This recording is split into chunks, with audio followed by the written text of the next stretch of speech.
Hello, hello. How is everyone doing today? As I try to lower the sound, but for some reason YouTube's being a little shit today. But sometimes it be that way. I hope everyone's doing well today.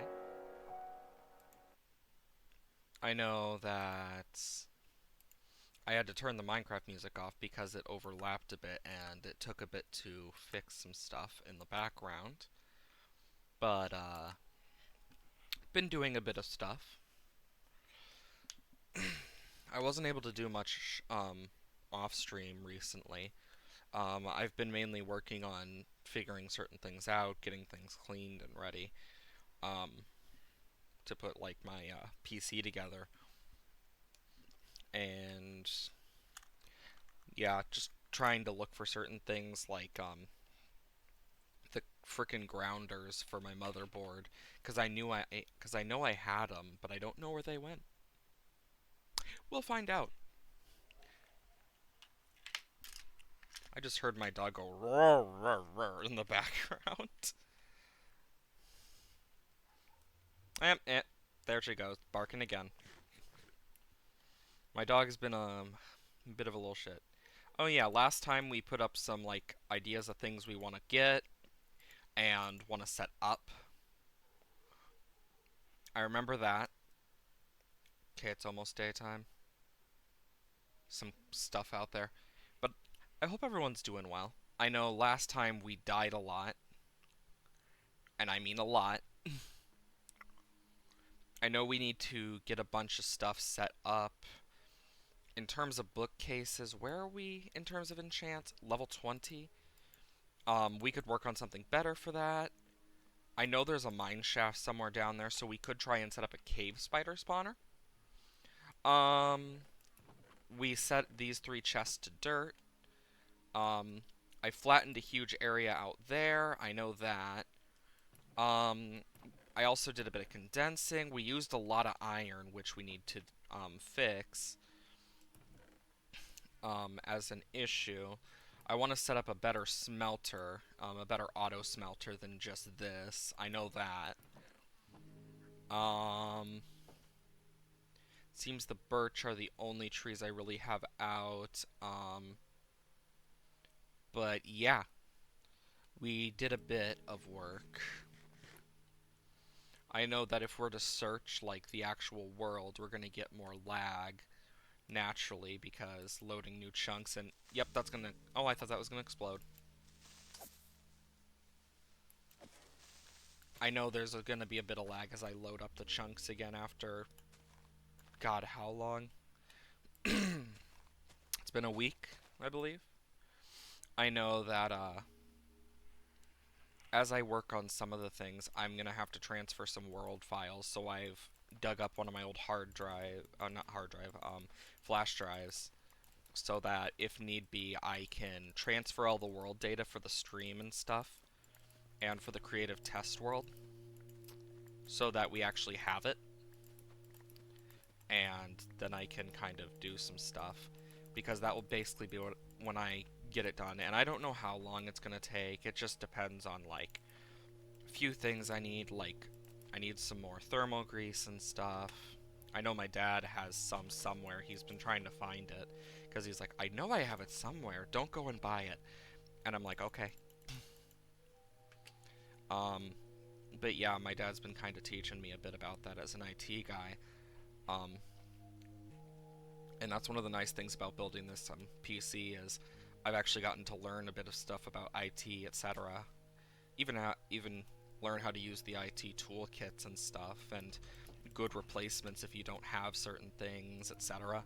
So it's actually been pretty cool because I've gotten to learn new things that I didn't know beforehand, and it's quite interesting learning about some of it.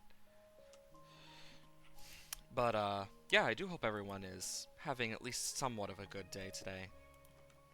I know the main plan is to get the rest of those bookshelves going, moving, moving with all these cows and stuff.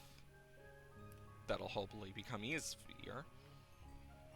But yeah, as I get certain things set up, I know One thing that is going to be annoying is I'm going to need to get a different thing if I want to attach the front USBs to my PC, and like something I didn't notice originally, but it's not a big deal. There's USBs on the back that I can use for like my keyboard and stuff if need be. Um, I know the Nether is a dangerous place right now, unless I could trade with some piglins. This is a risky play, but not like we got much else of a choice. I was I was at least able last stream. Yep, there it is. They don't go near portals. I know they're scared of portals and warped fungus. So the plan is to get another warped fungus over there. Oof, bit of lag today. Yeah, piglin. God, I hate the sound of hoglins. But it seems I'm gonna need some blocks or something. So, but at least I'm just trying to get everything figured out.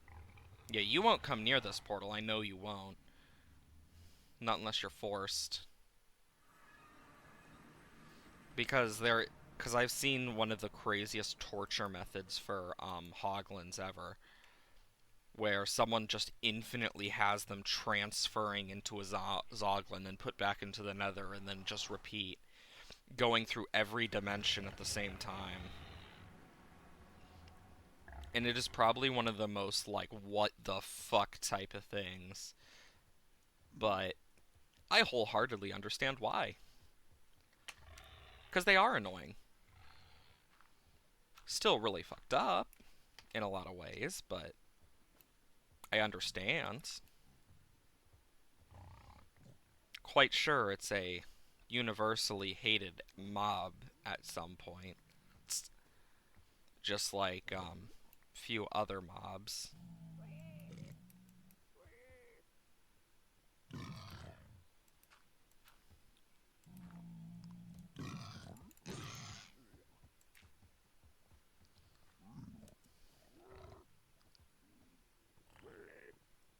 For a second I thought he was coming to attack me and I was like, oh god. No, thankfully.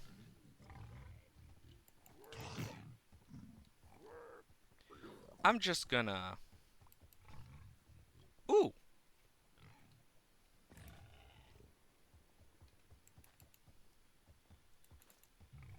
Just gonna,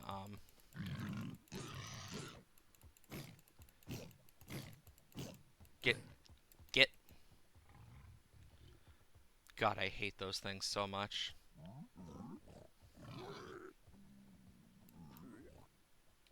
Put gold there.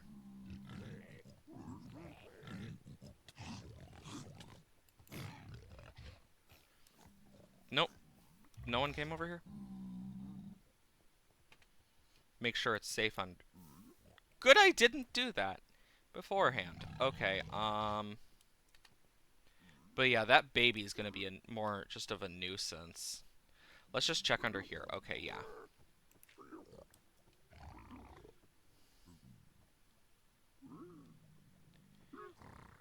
Okay, you go here.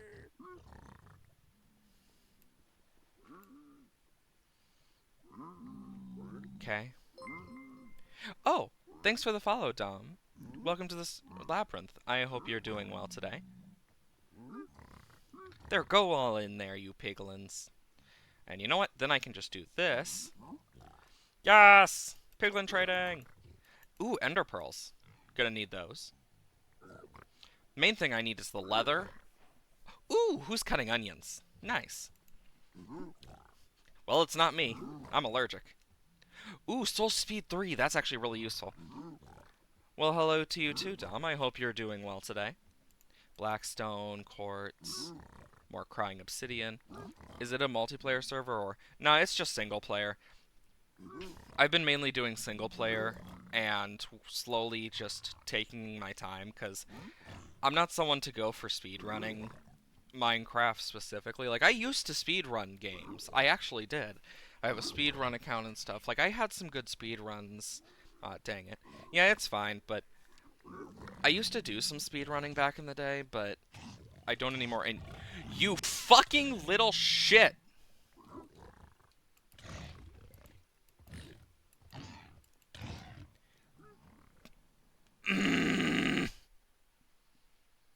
Damn hoglins. 1, 2, 3, 4. Scared the fuck out of me? Yeah, it scared me too, because I'm like, ah. Yeah, the hoglins have been on my ass so much recently that it actually annoys me. Like, look at this. So what I'm gonna do is I'm gonna grab this and just run. Because I need to get rid of those hoglins that are near my stuff. I need to get more warped fungus. So what I'm gonna do is pick this up and boom! Yes, be scared. I don't know what might have fallen into the lava, etc.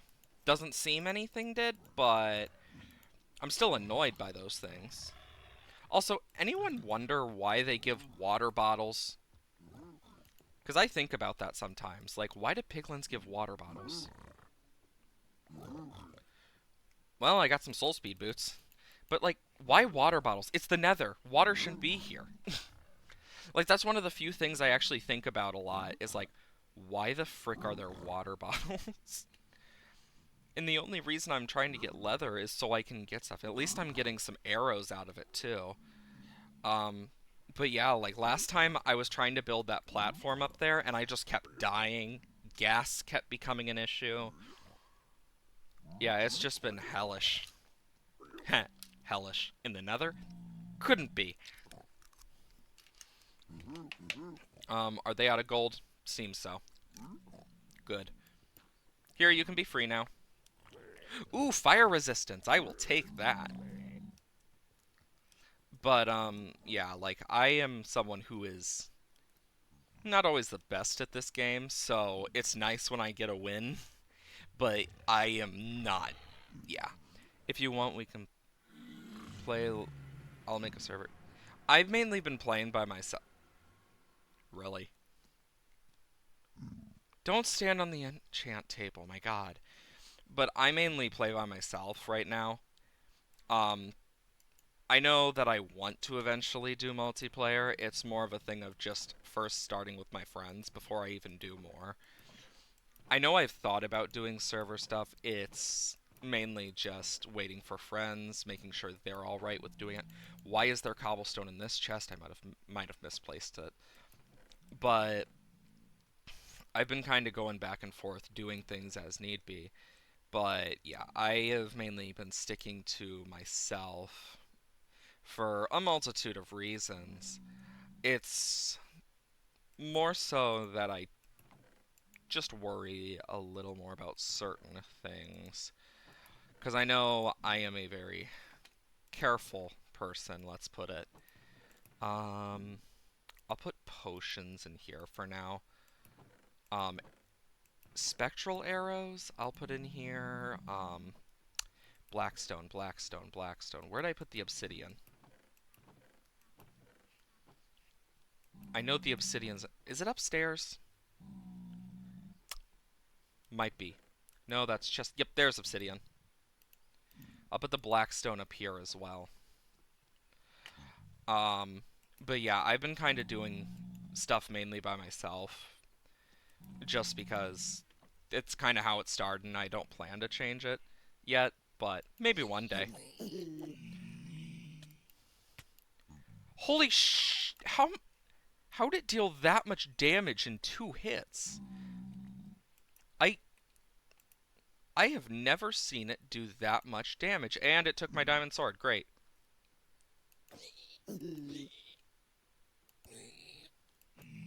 Well, at least I got my sword back. But that was a lot of damage for a zombie piglin. Like, holy frick. I have never seen that much damage come out of one of those. So that was definitely a surprise. Surprise! Have some damage. Okay, be 39. Me doing math, just trying to figure out the exact amounts of paper. Yeah, I am someone who does a lot of like Minecraft stuff myself, but also like just in general, because it's one of the games I do enjoy a lot. Um, and I know I want to do more on server with friends. I really would. The issue is getting my friends all like in one area, like, okay, let's do it. Because it usually lasts for like a few weeks to like a month at most. And then it just, everyone just kind of disappears. Or in the case of the one of the last servers, it gets hacked and we have to deal with other stuff that is really annoying. Efficiency 4, efficiency 4. I might take fire aspect 2 is pretty good. But I need levels. I know that I want to do more with like just everything. Just with my friends, it's like the issue is finding the ones that are awake at this time because this is one of the few times I'm actually like free to do stuff like in my normal life. Otherwise, I'd be changing my stream schedule for that stuff.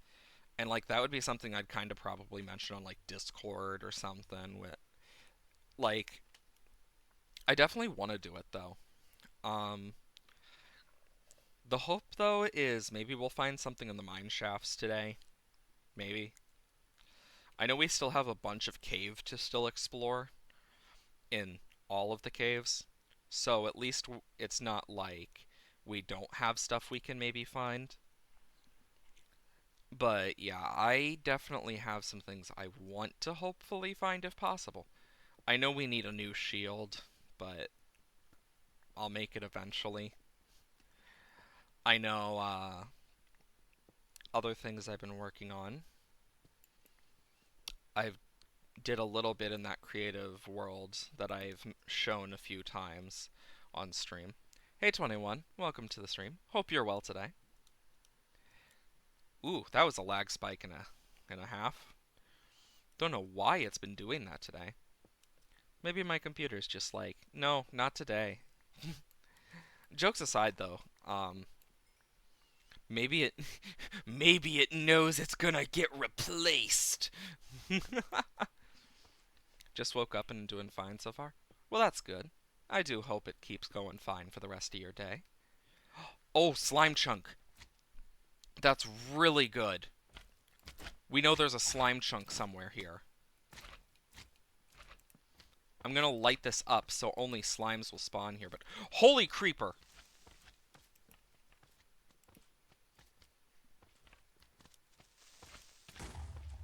Ooh, that did a lot of damage. Well, now they can't damage me. At least the slimes can't. But that's gonna be useful to have, knowing that there is a slime chunk in this area. Um, is it like F3H?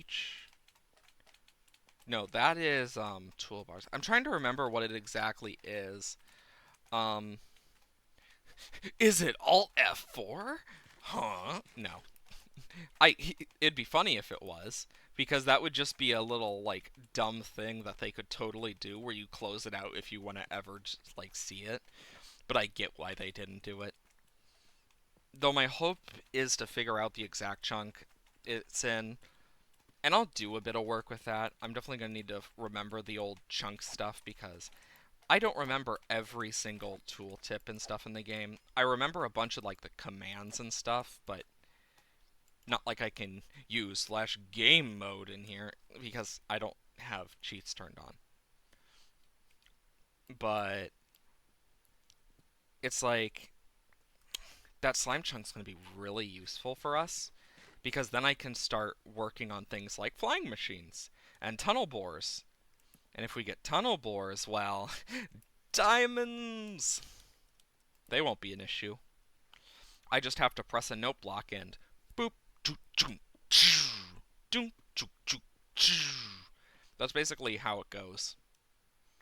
For anyone who's ever used one, they know how powerful those are, but one of my arms fell asleep so I can't lift it. That's not a good thing.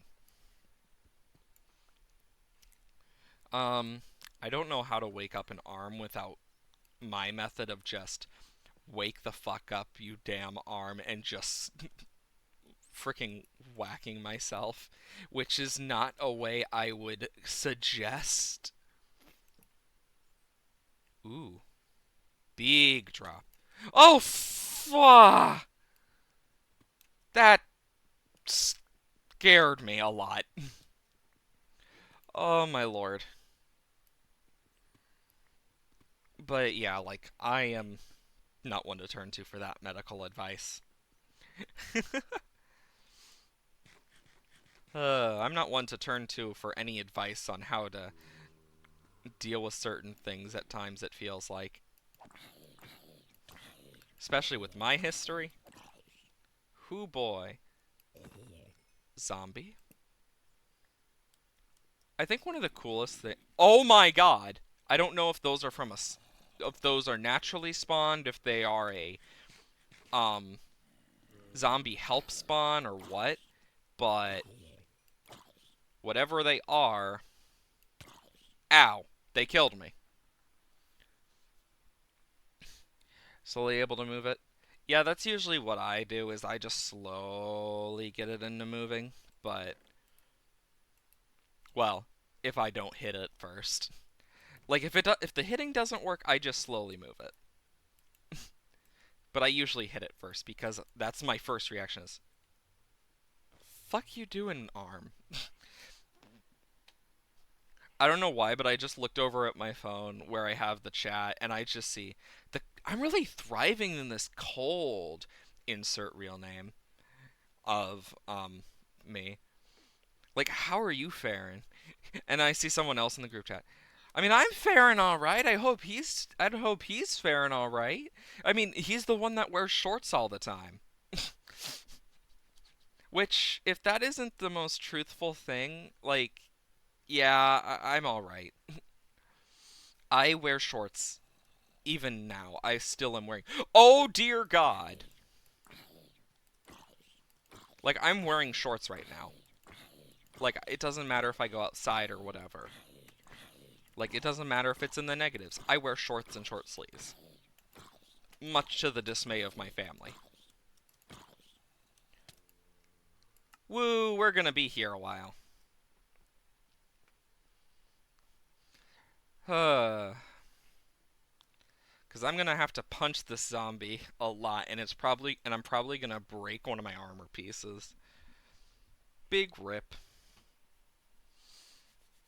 I know that yeah, the group is just the D&D group that I do stuff with, and I was talking to one of them the other day about, hey, can you not surprise me with stuff again? That really threw me for a loop and completely broke me, and it made it a lot harder to think. So if you can give me any knowledge that you haven't, oh my god, it was one hit away. If you can give me any knowledge of stuff that like about your character that I don't know yet, and he's like, oh, I thought I sent that stuff. I'll send it again, and thankfully they did. So crisis averted. But yeah, it was something else. I'm gonna have the axe here as another damaging weapon. But yeah, like I am someone who tries to be prepared as I can for this stuff. And I know I can't be fully prepared as a DM because you can't always be prepared for like it's hard to exactly guess what a person is going to say, especially when they are taking over another person as a character. And I think that's the biggest thing I like remember every time I do it is I ain't gonna guess their exacts, but I can damn try. And yeah, sometimes I do guess it. Other times I don't. But boy is it fun to like use the flaws of characters to challenge them. Like for anyone who's played like D&D or just any game in general, watched any movie, watched any movies, read any books, like watched shows, etc., you would know that some of the best characters are the ones that have flaws and the flaws they have to fight. Like that's one of the reasons I love Korra from Legend of Korra is seeing her fight through PTSD as someone who understands what it's like. It's a really it's a very nice thing to see it portrayed in that way because it's very realistic to my experience with it where like there are times you just get put back into a moment or like you just are stuck seeing something that from that moment and you get like pushed out of reality, and I think that's such an interesting thing that they actually decided to do. And yeah, I'm a nerd. I know I am. And I know not everyone finds that stuff interesting, but I do. Because I am weird, I guess. But it is fun, like, seeing, like, how, like, shows like that, express these more difficult topics that aren't just one and the same constant yes, no. Ooh, another slime chunk. And some creepers.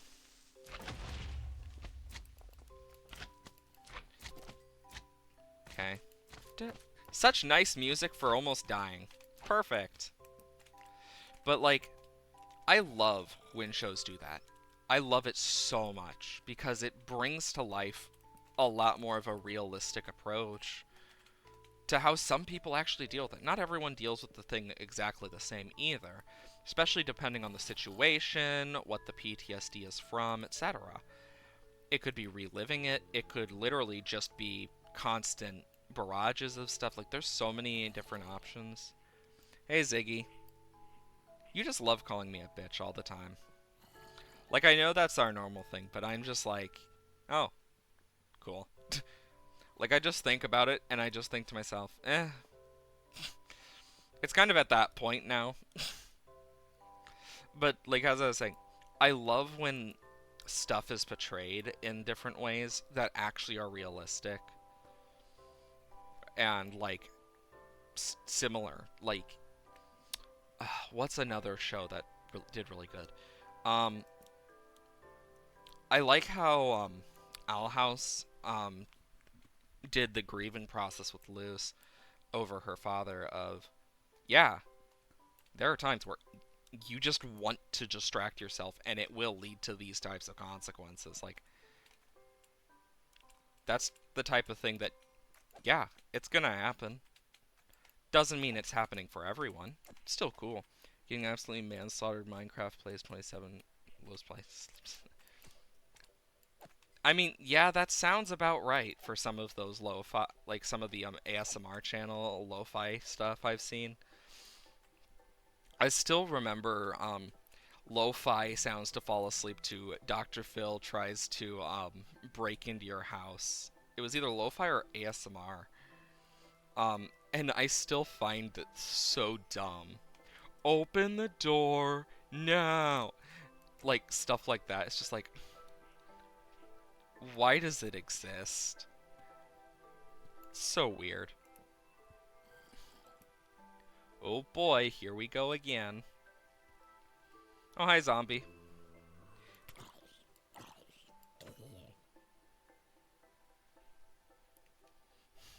I know that, right now, I'm just kind of, like, chilling, thinking about so much stuff, like, outside of stream, and it's nice to stream. Just kind of like a chill moment away from some of the stuff in life. I know that, okay, yeah, that's two creepers.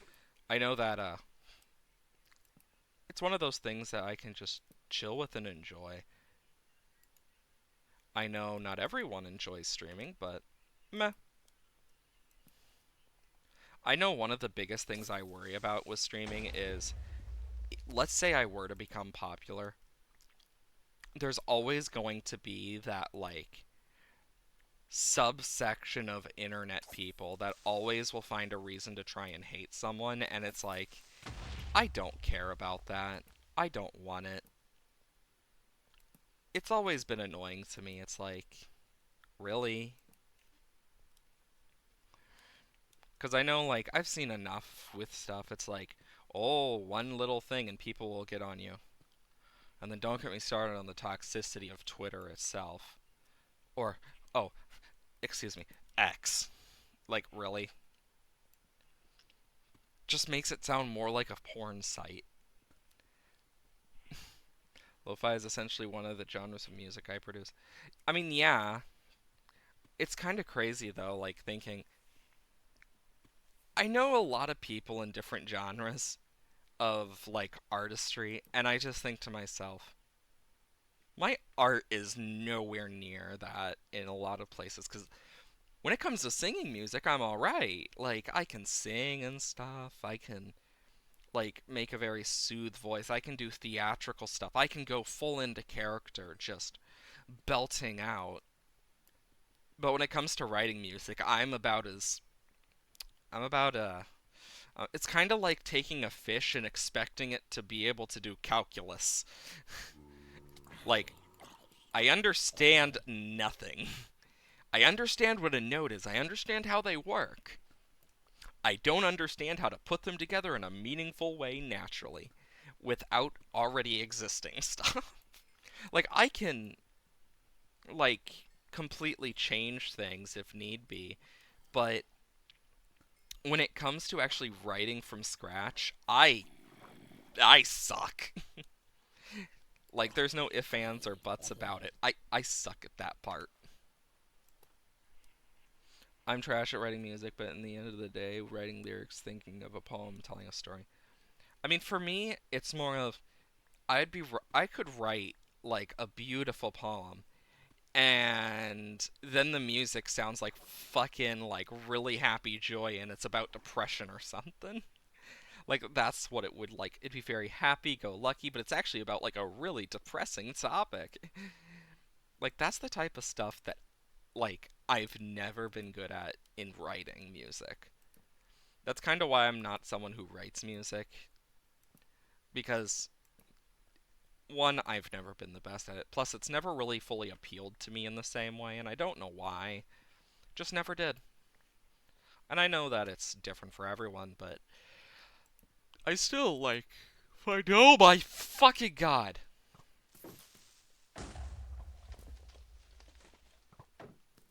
Come on, shoot each other.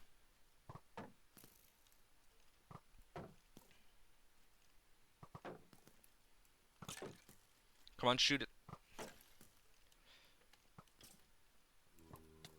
Oh, come on! Not another. Just produce music, design the art, not gonna lie, thinking of opening up commission. I mean, I'm sure a lot of people would be willing to commission you for stuff like I know if I was good enough at making music, I would have probably made something for like my D&D group as an actual boss theme by now or like character themes and stuff.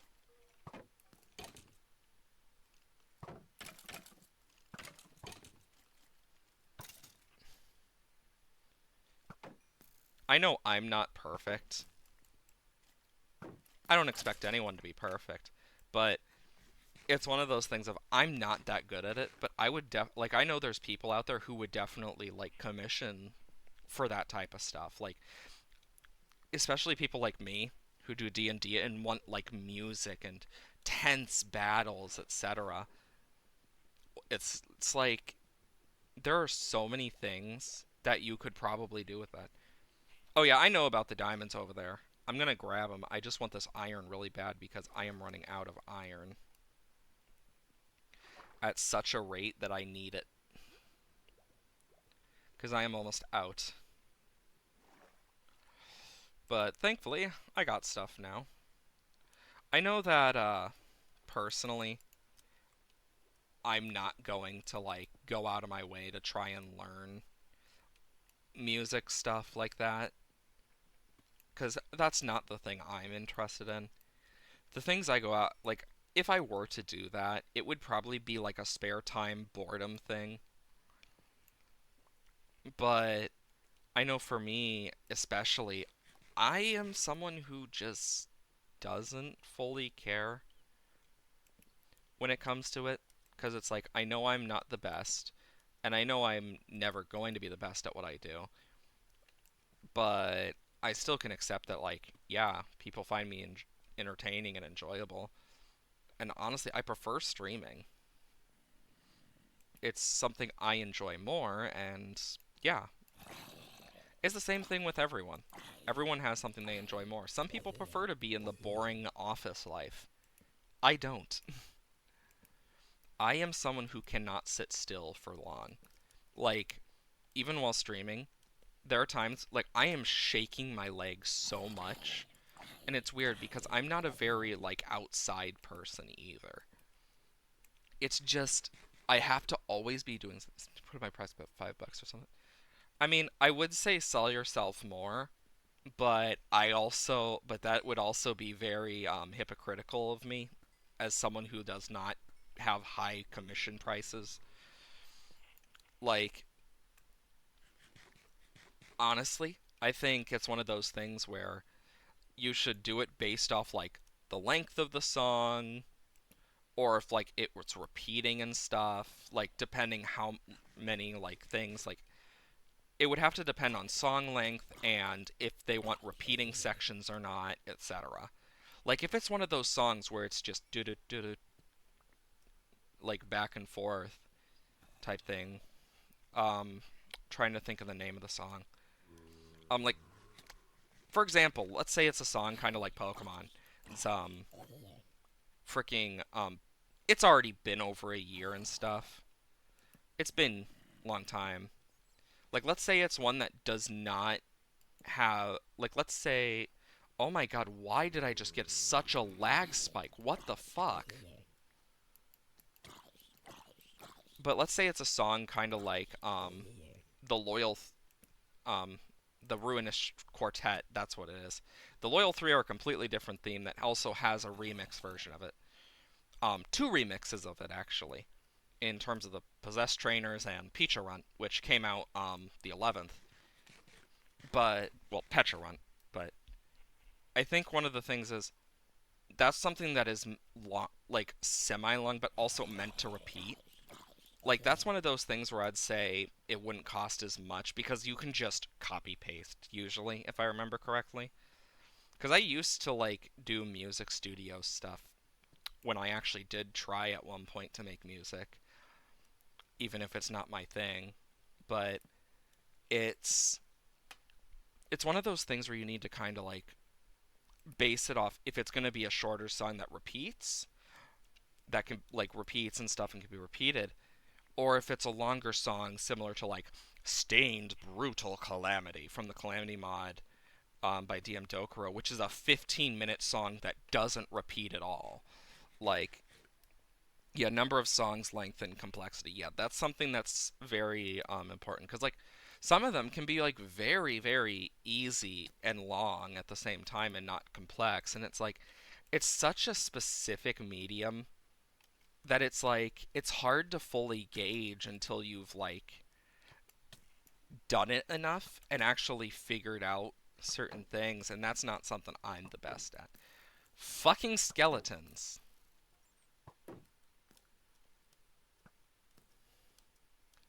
Come on, run away, run away. I need to eat. Because it's like, my shield ain't gonna last forever. Oh, frick. Let's heal up a bit. But yeah, like, I love doing that type of stuff.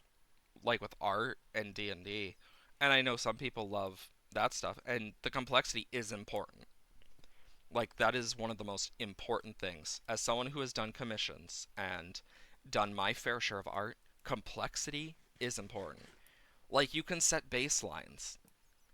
Like, that is what I've done. I've set baselines. Like, hey, if you want a group photo with multiple characters, it is going to be more expensive. Or if you want me to create a character from scratch, like for you or whatever, that's going to cost more money because I have to take in the time to do a bunch of creative stuff and create a new character.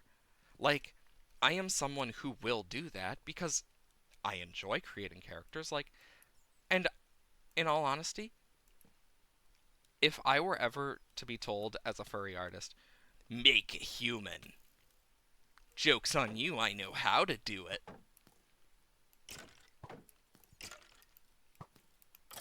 I've spent so many years like learning anatomy and human anatomy and animalistic anatomy, like all these types of anatomy just for creatures and stuff. Like I have made anatomy stuff I like just to test, like, and you could, if I pulled up my anatomy thing on stream, I would get banned from Twitch for nudity. I know I would, because that is part of anatomy is the sexual organs and genitalia. Like that is something that is part of anatomy in a lot of cases too, is because that is part of it. It's like humans aren't just a simple blank slate or whatever. Like, ooh, a geode, perfect. But it doesn't mean there isn't fanciness in our own bodies and our own stuff that, yeah, it's gonna get seen. Oh, my pickaxe broke. Got a diamond one at least. But I think that's one of the biggest things a lot of people seem to forget when doing stuff. And I know when Twitch first announced it, like, oh, we're gonna do artistic nudity. I'm like, oh, that's gonna be super useful for people who want to teach anatomy. And then people ruined it. And I'm like, God damn it. Ah!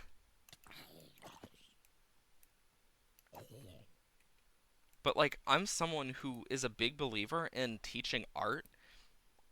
Like, I know people, like, especially AI bros, what a surprise, are people who just don't want to take the time to learn or think they can't learn. It feels that way a lot of the time. And it's one of the things that always annoyed me. Because, like, I've tried it, I've looked into it, I give everything a fair shot when I can. It is not worth it. Like, if you're going to learn art, take the time and effort. It is more fun in the long run to say, I spent time of my life and I learned a skill that not everyone can do. I may not be perfect, but does it need to be?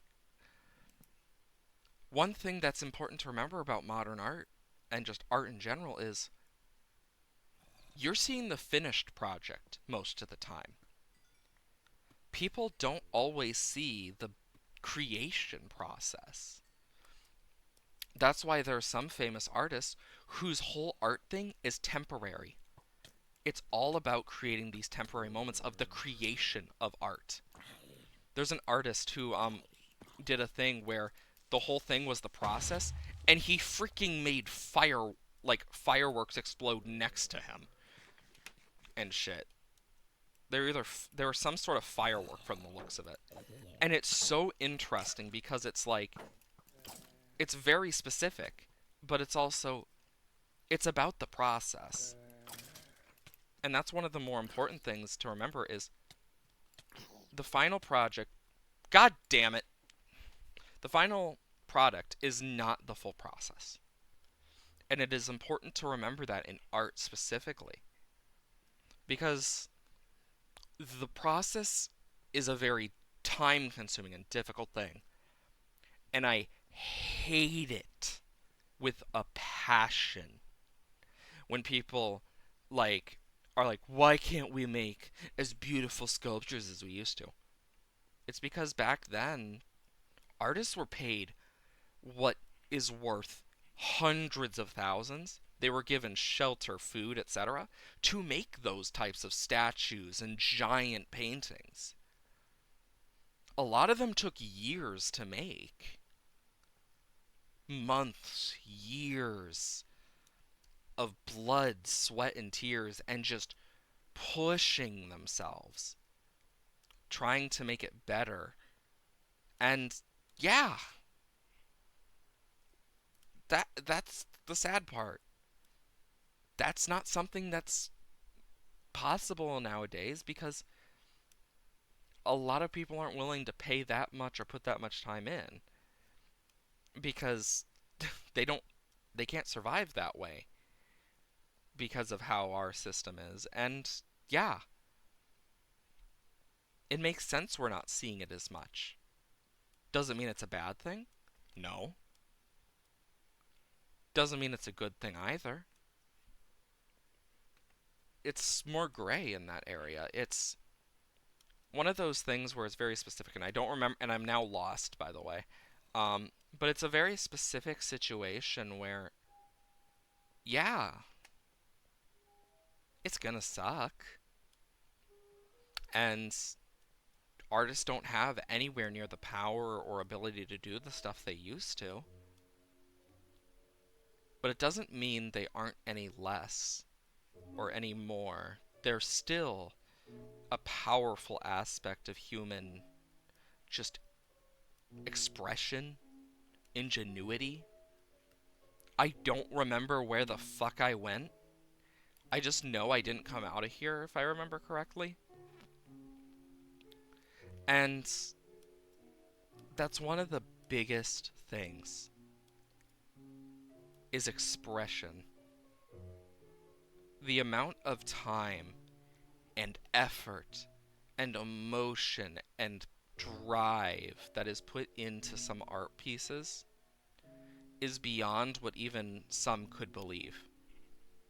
Like, I have put so much effort into projects where I have spent nights sleepless working on it. Like, I think that's one of the craziest things about being an artist is I remember watching my brother play a game with a robot velociraptor where, one second, I need to collect my stuff before it despawns and shit. And then I'll read. Got my diamonds. There's my food.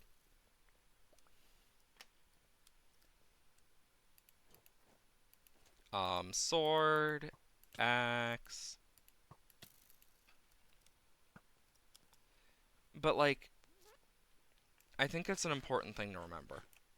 Artists are not, but like, yeah.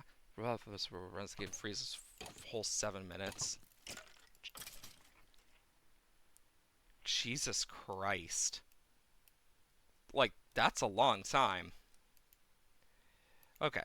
But yeah, like, artists are looked down upon a lot more nowadays.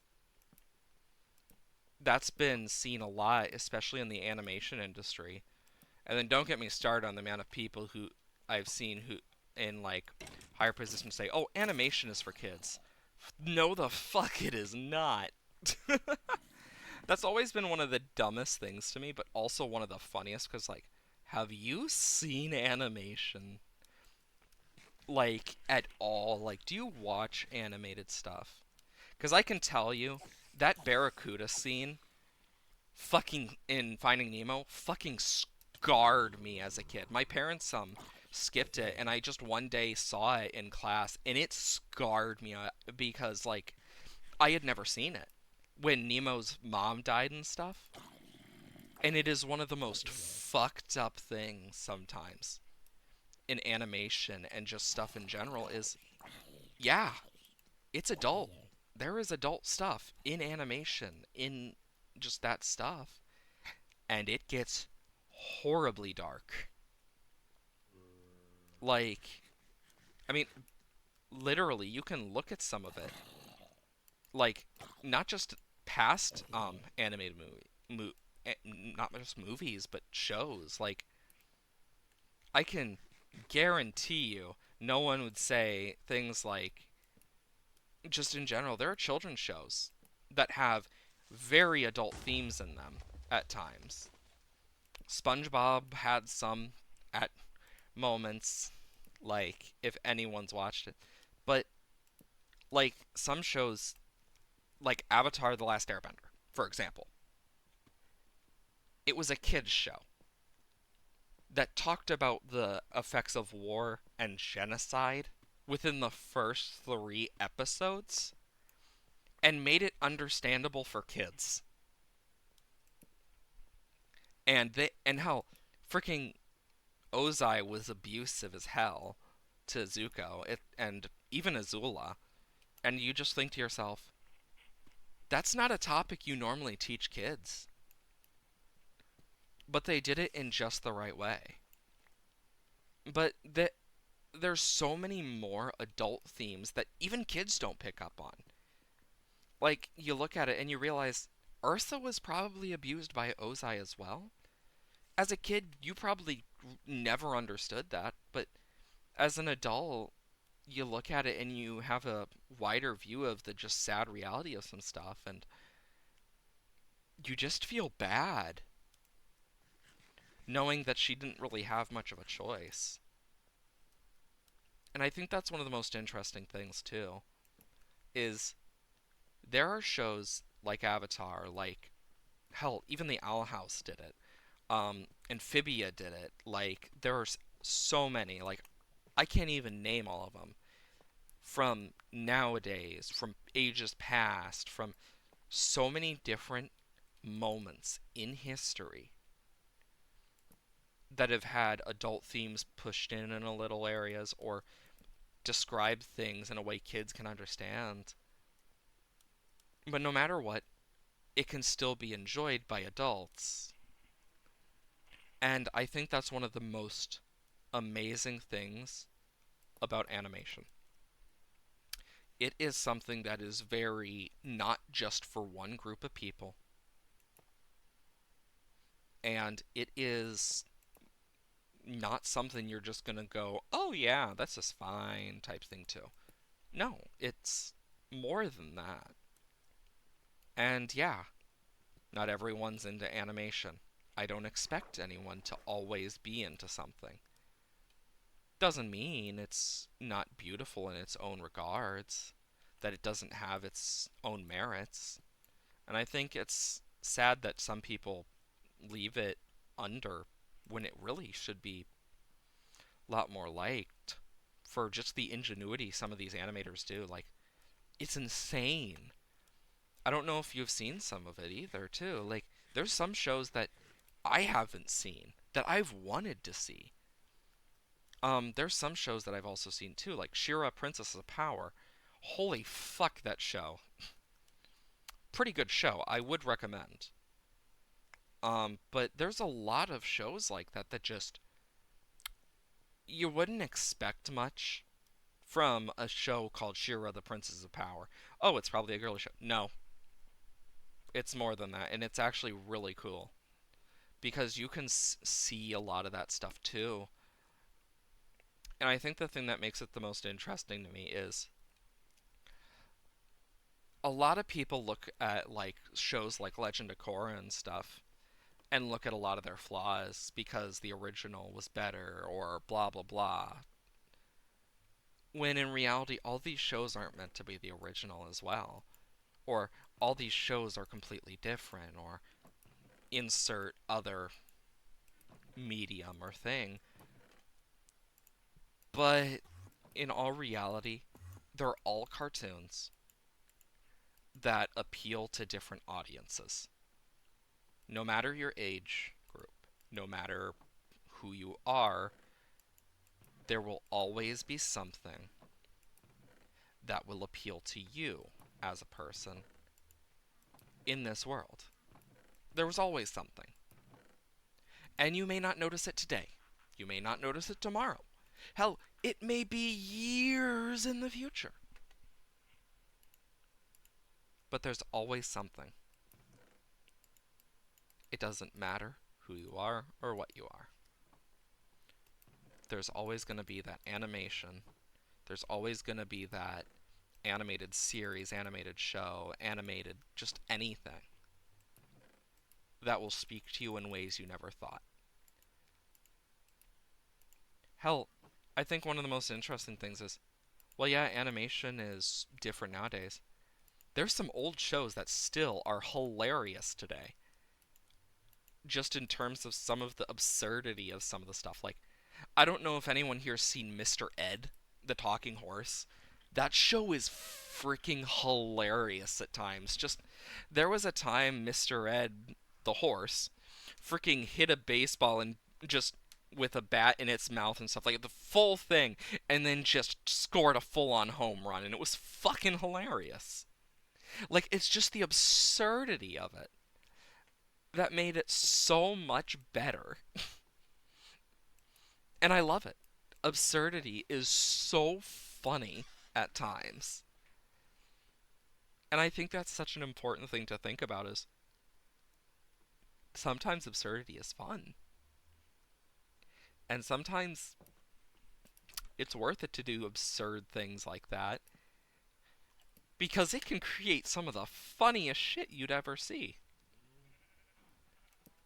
Like, I never thought I would be laughing at a horse freaking making a home run and freaking running and then sliding into home base with hitting it with its hoof. Mr. Ed surprised me. And I thank my Grammy that she showed that show to me and that she got me to watch it with her and stuff when I was younger. I love the show. Yeah, it's black and white. Not everyone likes black and white shows, but it's fun. And I think it's good to have those types of things where, yeah, you can be yourself. You can watch this, you can chill. And honestly, it's not a bad thing. Just being able to chill, laugh at the absurdity of stuff. I think that's one of the best things about shows like that is being able to laugh even for a moment. Being able to laugh can be one of the best medicines in general because laughter is so important in just life itself. And I think that's something that a lot of people don't think about is you need that type of joy in your life sometimes. You may not like it all the time, but you don't need to like it. It's okay to have distastes for things, to not always like something. That's okay. And I think it's important to kind of look at all these different things at different times and different spaces, different moments, and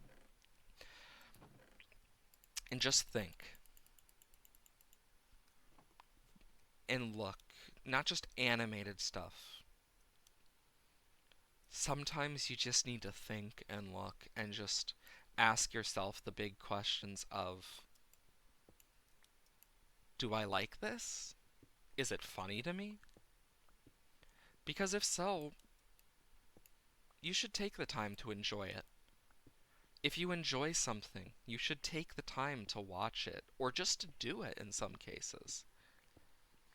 It doesn't mean it's always a good idea, because I don't support doing illegal shit, but doesn't mean you can't have fun doing other stuff. Like, there's so many things out there I never thought I would have enjoyed until I tried them. Hell, I collect enamel pins. And I know that makes me seem weird to some people, but I don't care. I'd rather seem weird to some people for doing something I enjoy than just living my life bored, unable to do things I enjoy.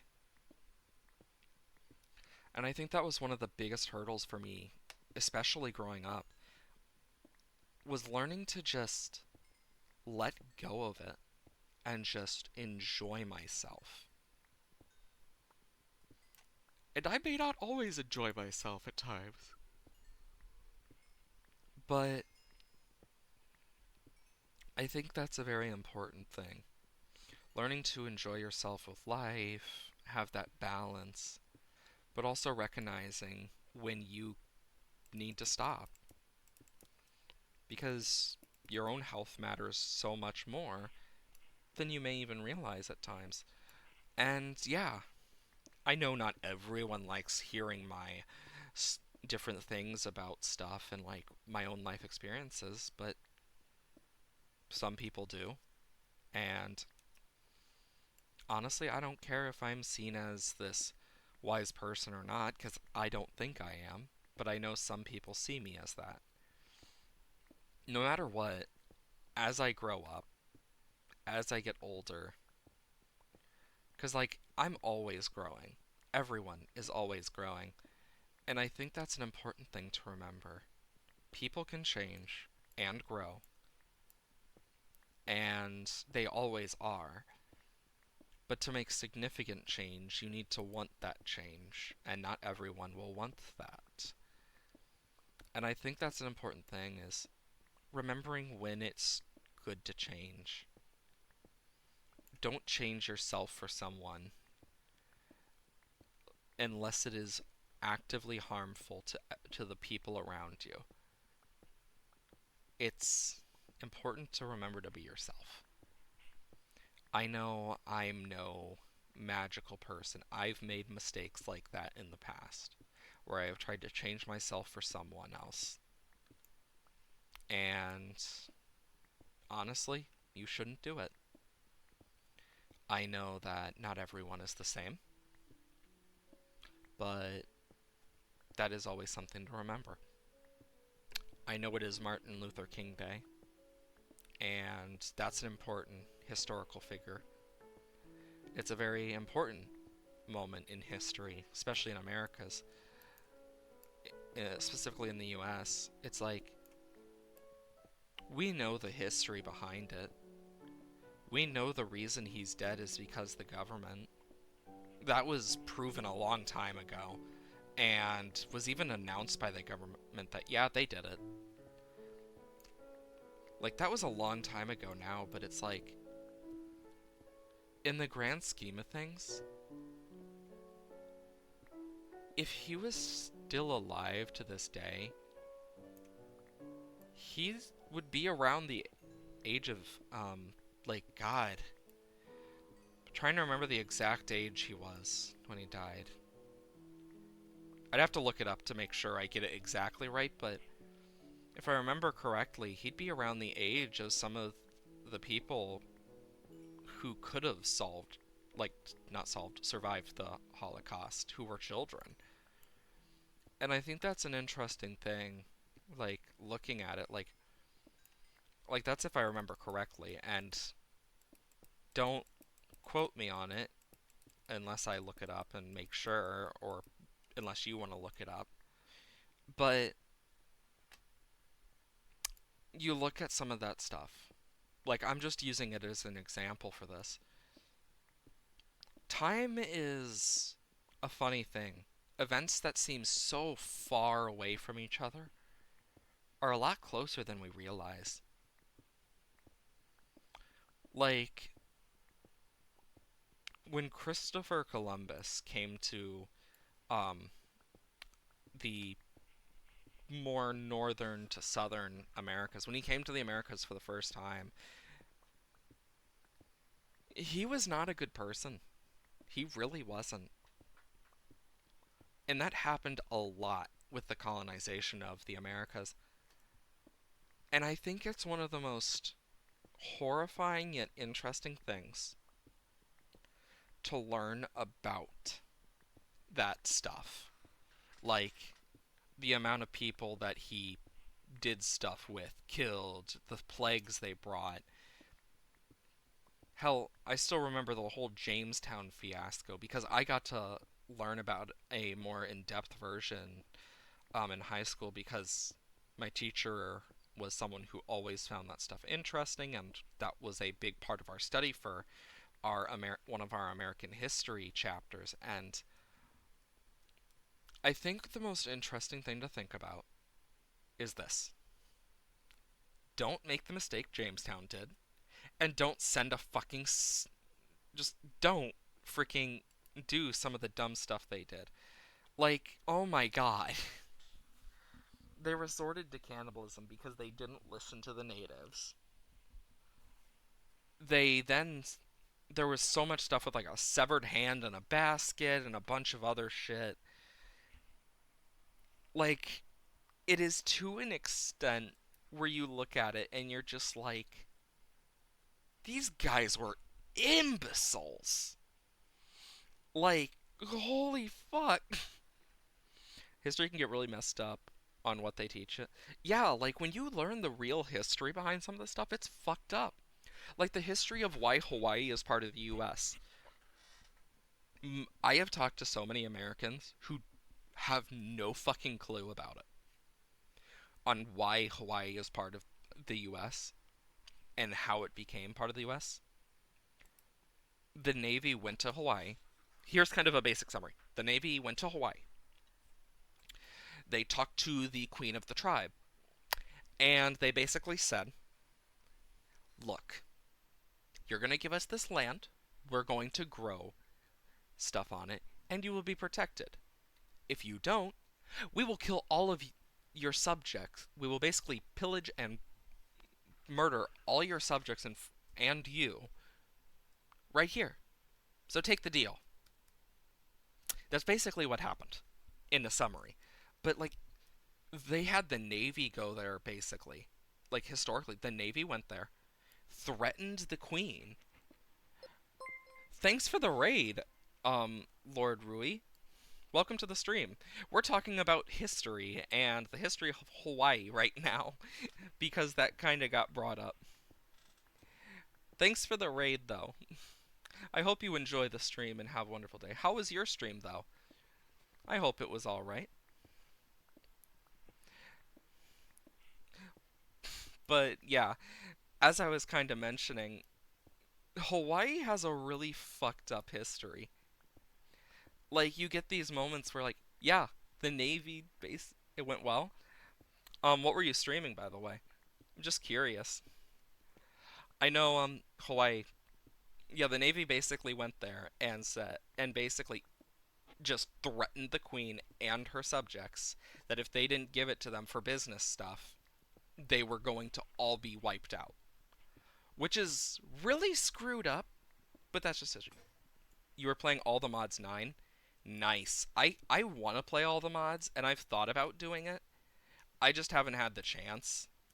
I know that I want to get a better computer than just a laptop, but um, that's still in the works right now as I try to find everything I need because I'm like, trying to, hey, I need to get some thermal grease. And like, don't buy it. I know I have some somewhere. And I'm like, okay. And so I'm waiting. And then I also need to find a few other things like my grounding rings and stuff, a few other things to make sure I can build it correctly. It's a fun pack. I don't know if a laptop could run it though. It has all the ones. You'd be surprised at what this laptop is able to handle. A lot of people are surprised at what this laptop has handled. Because it's not, because it's a 2-in-1, but thanks for the follow, Lord. But yeah, like, this laptop has handled some weird ass shit on stream. I know, like, I've played, like, I know I can't stream. I know I can't stream it, but like, I've played Hollow Knight on here. I've played my fair share of games. Thanks for the follow, Dayclaw. Welcome to the Labyrinth. I know I need to like go through some stuff like because I know there's some stuff I want to stream that I just can't because laptop not good enough. But honestly, it's done really well for the stuff I do like because I know for me I do Minecraft, art, etc. But this laptop has done a surprising amount compared to what I'm used to. Like I used to run from like an old I still remember the Microsoft XP Windows XP shit that I used to run on before I got this laptop because that's the only thing that computer could run for like the original computer I had for so long. Like, and it lagged horribly, and I got so used to it that when I see lag on my laptop, I'm just like, oh, it's a bit of lag. Because I'm used to my things basically going at. Because I got so used to my things going at like 2 frames a second for some of the games, and I'm just like, this is normal. Like there were points I remember that PC like I just could not control my movement, and I could only look back and forth like this, unable to move. There were times where it was like that, so it was an unintentional no move run type thing. And it's one of the craziest things because I could break stuff, I could do stuff, but I just could not move. And it was so dumb. And I am so happy to have this laptop. Like, because I remember when I got this laptop of like years back now, and honestly, I couldn't ask for better. Because I think the nice thing about having this is if I ever do switch back to it for a stream, it would be for an art stream. Because I can pull up my Clip Studio and I can just draw and stream. I know that's kind of the plan for tomorrow's stream. Not tomorrow, Wednesday's stream because I don't stream on Tuesdays. Um, is just to probably stream my art thing again, where I draw random shit that comes into my head. That's all started from this dot, and it's gotten to a point where you get these things of like, oh yes, it's Pac-Man eating a shark, or it's an anglerfish, but with boots. I think my favorite though was the giraffe with a mustache drinking tea while frickin' oh my god, what was it doing? What was it looking at? I know it was looking at something that was going to attack it. Like there were so many weird things, like a wizard with an unusually large hat casting a barrier. Like it's so dumb but so funny at the same time that it almost makes it completely different. And I think that's the nice thing about streams like this, where I can just kind of sit and talk about random just bullshit while I do like some of the more grindy stuff, because otherwise I would be doing it with music on in the background, just not even talking, just like, here I go again. Because like that's just the type of stuff I do. I am a very quiet person when I'm grinding usually, and it's nice to be able to just talk about random crap that just goes through my head. Because like I could talk about like anything between dirt to the full-on like psychology of a human brain and why certain people react to certain things another way, all within like a few hours, sheerly from just stuff I think about and like have learned, and it's crazy.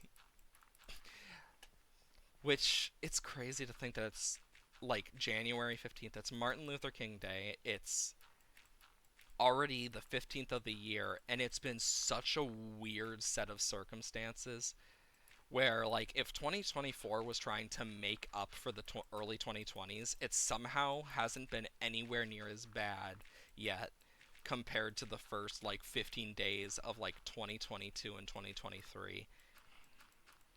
My brother did say something to me once, and um I need sleep in Grey One.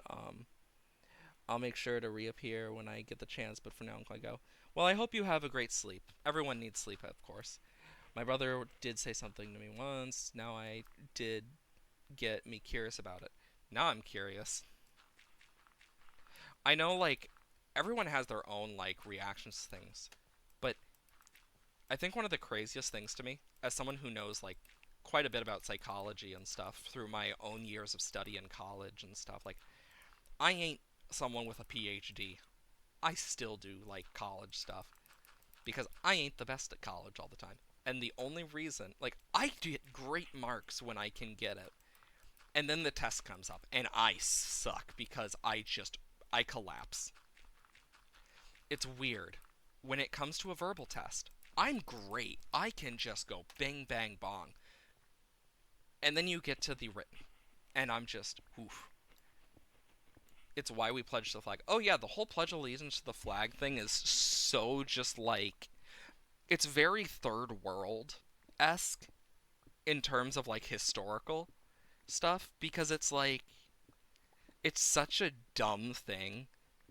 It's to an extent where in high school, like, I was still doing it, and I'm just here like, do I care? Because, in all honesty, I usually just sat there. Like, there was a point where some of the teachers would be like, make sure you stand up. I still remember the day I walked in with a cane, just like, yeah, I can't fucking stay standing, so bite me.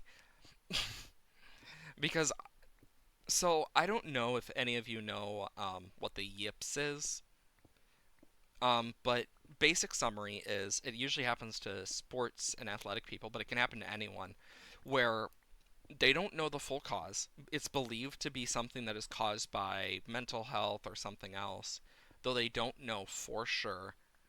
And some doctors even like talk about, does it count as nerve damage? And some say yes, some say no. Like from what I have experienced personally, yay. And you just wake up one day and part of your body just nope. And it's usually a last resort thing too, because it is so uncommon and like it's not something you would normally hear about because it's a very rare occurrence. But I woke up one day like, okay, I gotta go to school. I know I don't like it much, but I can do this because it was a really rough day for me the day before and stuff. And then I tried to get up. I stood on my legs and collapsed. I could not move my legs for crap. I had to basically use stuff to walk because my legs were having trouble moving and just not working right. My left side was in complete and utter pain, and my right side was no, my right side was in utter pain. My left side was numb. God, just instant brain fart there for a second. But I mainly remember it because I spent a year on a cane basically and wheelchair and stuff, and it sucked. I had to relearn to walk and shit. And for anyone who has ever had to do it before knows very well that that is hell. Because I had to do like physical therapy and stuff just to relearn to walk. Like I spent days and hours of my life just struggling to walk. And it sucked. Like I used the cane for a long time. It just it's weird because I look at it now and I'm just thinking to myself, damn, that was a whole year of my life like that. Because I was also in the chamber group that year too, and it's like, so I was going around singing, and like there were days like after I was done with like the chamber group and stuff, I just did not go to school the next day because I was just in so much pain and my body was so exhausted. And I know my parents took away the cane at points to like force me to like learn to walk, and it's like, yeah, I get it, but it's also like I'm tired. Like, just let me have that thing because it's like I get why. I really do. I mean, it was a year of that. It all happened shortly after my birthday, and it sucked. And I think the thing that sucked the most about it is how people treated me. The amount of people that would be like, oh, you're faking it. Oh, you're just dealing with nothing else. Or, oh, wow, imagine being so weak. Like, people who just treated me completely differently. Com- bleh, completely differently. But also, the amount of people who just look down on you because you're basically disabled. And it's like, it was really painful mentally. Like there were times during that whole like time that I just was like, I can't do this anymore. I just can't. It's too much. And it hurt because society just looks down on you. And it made me realize some things. It made me realize how badly society has treated the disabled, how inaccessible it's been for disabled and stuff as well, to an extent where if you get injured and you were perfectly fine one day and like you're able to look semi normal, you'll get people like, "Oh, you're faking it," or blah blah blah. And I think that's one of the worst things because not all disabilities are visual. Some are more like unseen. Like you could see a person on the street, they look completely fine, but they could have something like muscular dystrophy or something. But it's terrifying because as someone who dealt with that and dealt with the struggles, it really gave me a new light into the world, and I would not suggest it for anyone. Hell, I would never wish it on my worst enemies because, yeah, it gave me a new light, but it also made me realize something. It is a whole new experience when you have to explain why you are like that, but also trying to figure it out for years, and your only clue is we don't know, or etc. Because the yips is all they could guess. They don't even know for sure it was that. That is the best guess we had, and it is terrifying that it just happened. Like, ever since, I've never been the same mentally or physically. Like, when storms come and stuff, I can feel it in my knees so bad that, like, I actually have to, like, stretch it out, or, like, if the pressure changes too much, my knees will start to hurt unless I stretch them out, and it becomes so sickeningly painful that, like, I almost, like, vomit from the pain, and it's like, it's that type of pain.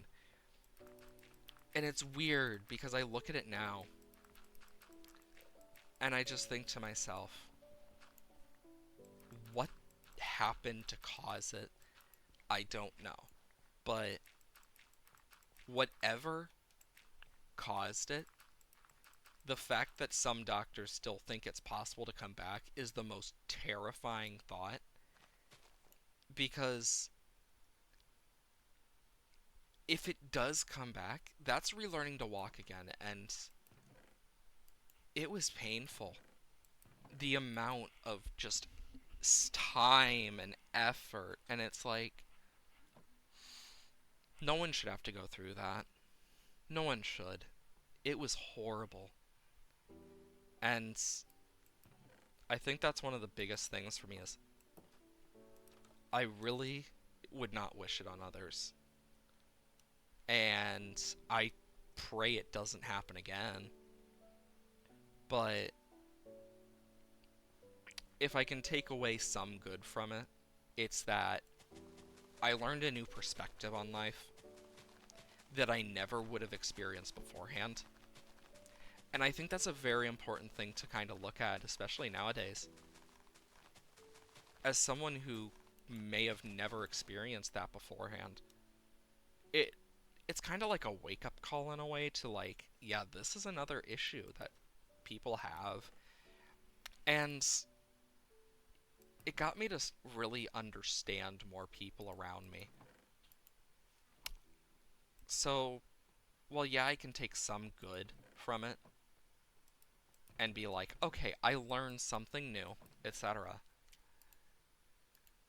It still is a terrifying thing because you never know what's going to happen next sometimes. And I think that's the real terrifying part for me, is not knowing what's going to happen next. I know I'm going to slowly take the time to rearrange these chests because I need to. I've needed to for quite a bit, and I just kept putting it off. But it's still a cool thing to look at. Not just for yourself, but looking at how others have experienced things.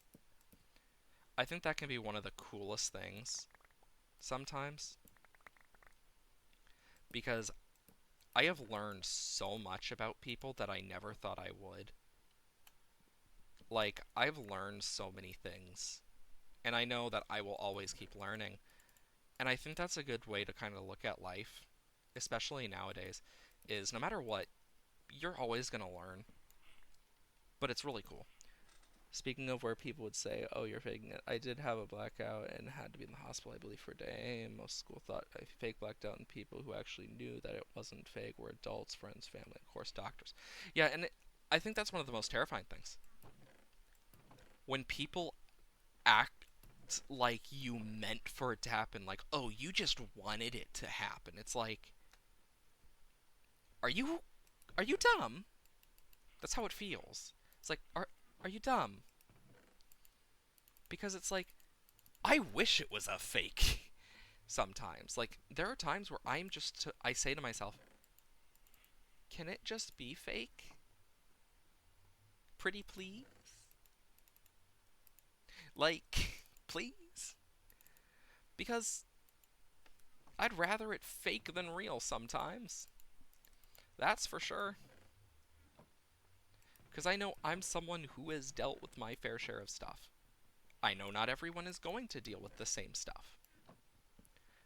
But it still makes me worry knowing that people still think that way. Because if I were to ever have kids, I would not wish that on them, to deal with that type of like pain and suffering. I would not wish that on them. I wouldn't. It would hurt me a lot to see them deal with that if I were to ever have kids. And I think that's one of the biggest things I've felt from it is I don't want to see them deal with that. I don't want to see others deal with it if they don't have to. Because while, yeah, I understand, no one should have to deal with that. No one should. And anyone who feels like everyone should deal with this so they understand it better, no. It's less about that and more about, look, you need to learn to understand that sometimes you're never going to fully understand someone. It doesn't mean you get a right to treat them poorly. It just means you won't fully understand them, and that's okay. You don't need to fully understand someone to be a better person. Otherwise, what does that make you, or what does that make me? If you need to understand someone by experiencing it yourself, and you won't listen to them otherwise, what does that mean about you? What does that mean about them, about me, about the people around? You get me? And I think that's one of the more, like, questionable things that some people just need to think about is, what does it truly mean about me? What does it mean about the people I'm around if they act like that? Because in all reality, you may not always know. Doesn't mean you're wrong for not knowing. It's okay to not know sometimes. We're not omniscient. We're not omnipresent. We're just people. We're all people in a silly little world doing silly little things, questioning our silly little selves. And yeah, doesn't mean we don't exist. Doesn't mean we don't have feelings. But it also means that we're all people. And that's okay. It's good to be people. Like, and I think that's something that I've seen a lot as an issue in my, ow, as I frickin' hit my mic moving my hand and just, but it's not a bad thing to be yourself either. Like, that's another thing too. It's okay to be yourself, and it's okay to not be perfect. And I think that's one of the hardest things for me is not being quote unquote perfect because boy does it suck to be a perfectionist. Like I think that's one of the biggest things that I've seen like some people deal with is perfectionism, especially perfectionists. It is so hard sometimes because you're just there like, God, it's not perfect. And you're just internally like internalizing it, just driving you mad in some form. Because I will tell you, I deal with that a lot in my own way is and I found a good way around it and it is just trying to remember, okay, it's not perfect. It doesn't need to be perfect. I can do this. I'm a person. I know I won't be perfect, but that is okay. And it's honestly helped a lot. And I know not everyone would find it as helpful as I did, but that's all right as well. Also, this should be cobblestone behind here. And then I need to put this here. Where did I put the cobble again? Was it here? Yes. But I think it's really cool to learn about some of the stuff other people struggle with as well. Especially when you want to be like, damn, things getting real here. I mean, I'm always someone who tries to stay kind of real, like very realistic to myself and to others around me because I'm a person.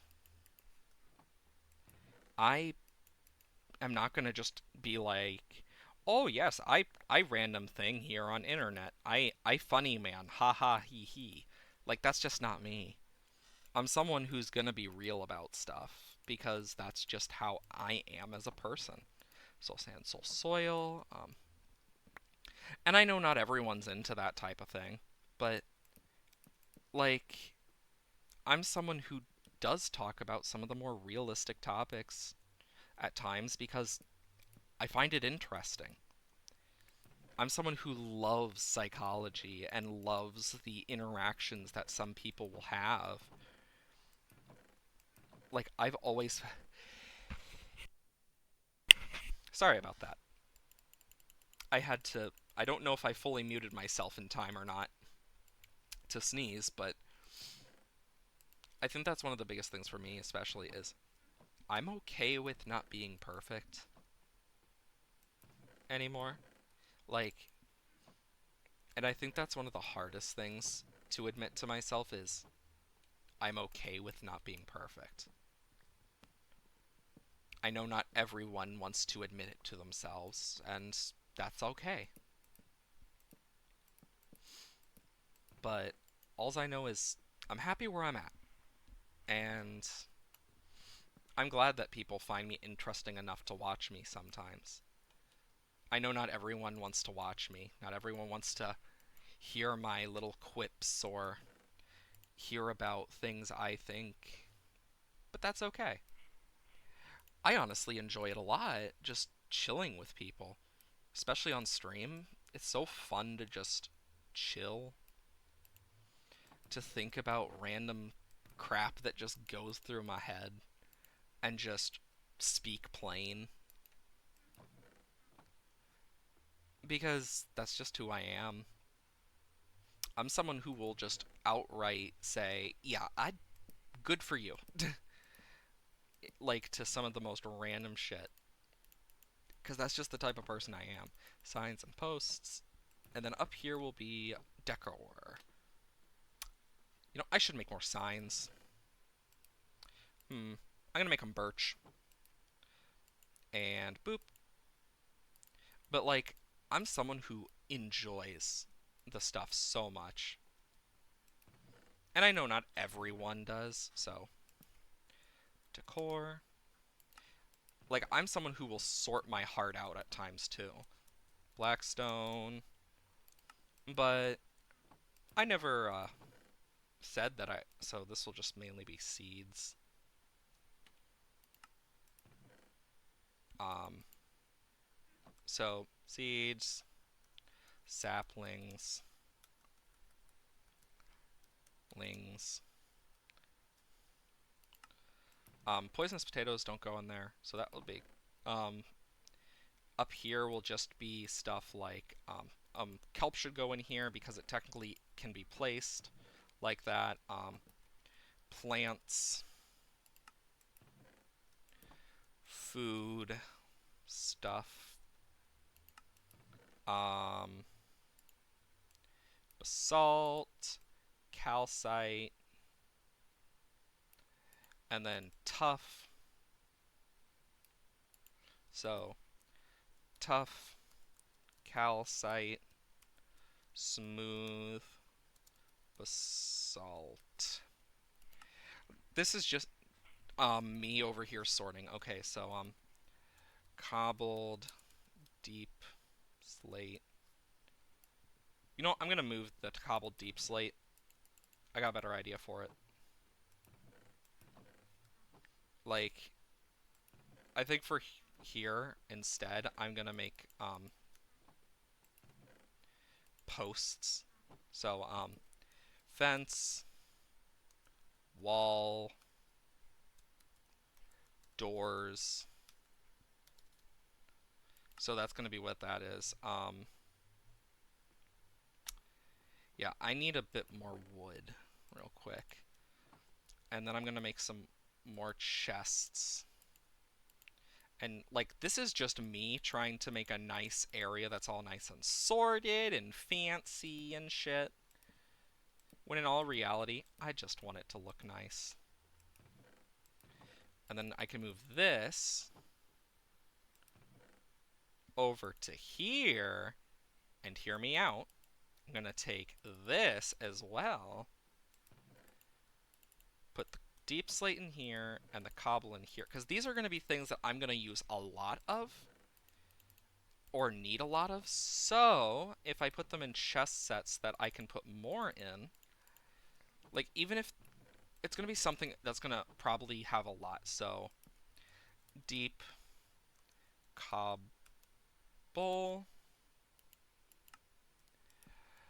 cobble, netherrack. God damn it, the E's capitalized. But like I'm someone who just enjoys that stuff, and I may be weird for that.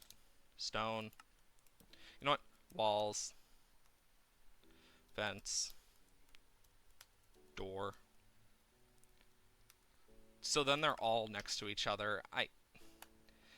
If it's not next to each other, I'm gonna have a mental, like it's not gonna be a big thing, but it's just a many thing for me. Like, so then stair, slab. I always do that on accident. God damn it. Dirt, dirt. Mob drops. Weapon, tool, ammo, armor, potion,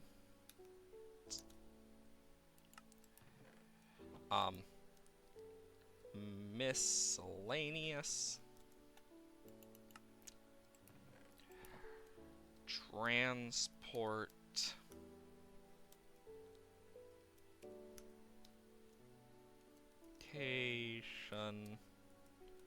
rails, redstone. God dang it, I keep doing it again. I keep doing it. Coal, charcoal, quartz, and then just get rid of that. This will be lapis, amethyst. I don't even think I spelled that right. Did I actually? Oh. There we go. Says something about how bad I can be at spelling. Iron, gold, copper, diamond, emerald, and then crystal, prism crystal, obby, crying obby. Okay, and then nothing there. Wood. Cool. Soul. Soil/sand. God dang it, I keep doing it. Sand, glass, flint. You know what? And then gravel.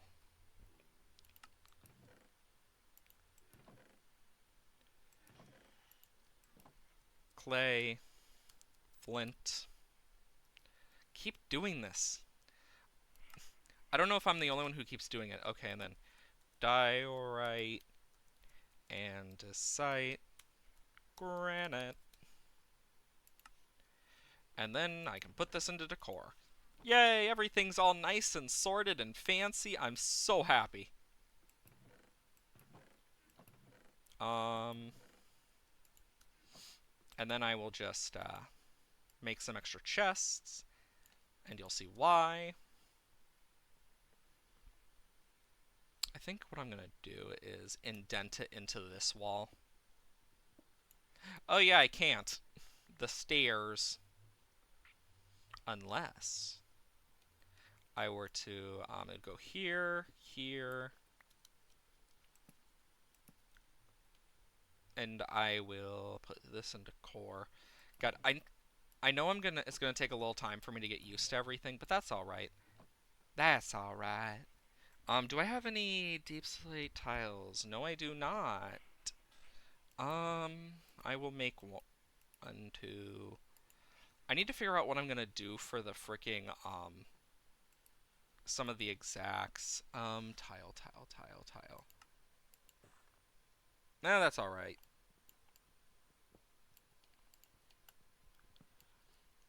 Hit. I'm just gonna do this. And I am going to go boop, boop, bring this down, and then can just do that, and then it'll be kind of like this. Do I want to do it like that? I mean, I could, theoretically, if I go and grab it, do I have shroom lights? I thought I had shroom lights.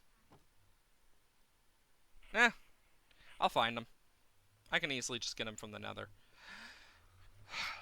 Cross your fingers and pray! We'll see where it goes from here. Oh boy. Nervous to move. Yep. The sound of hoglins. As always. Hi, zombie piglin. Okay, I'm wearing gold. I was like, wait, did I wear gold? Okay, I got one. I got two. God, it's so satisfying to watch hoglins die to the piglins. I plan to, like, make this completely hoglin free up here. But, okay, and then I need... boop. And then it would go... here as well, and then boop. Actually, wait, no, it wouldn't go up. It would go like this. Because I'm gonna have like a stair here. Then I need to figure out what I want. Then I need to make this a wall and stuff. I'm still confused about how the zombie piglins only attack you if you hit them first. It's because they're neutral mobs. They're just like, okay, this thing exists. Cool. Punch. Oh, it's a dangerous thing. And then you get stabbed repeatedly. I think that's the best way to explain it for me. Is just. I'm debating what I want the walls down here to be because I don't want them to remain cobblestone. You get me? So I think what I'm going to do is a bit of cooking. Can put the steak away. God, it's so weird when I click that and it's like, oh yeah, would you like to edit this sign? Because I'm not used to it still, despite how long it's been in now. I'm just gonna like cook up 2 stacks of stone, I guess. I think what I'm gonna do is make stone brick.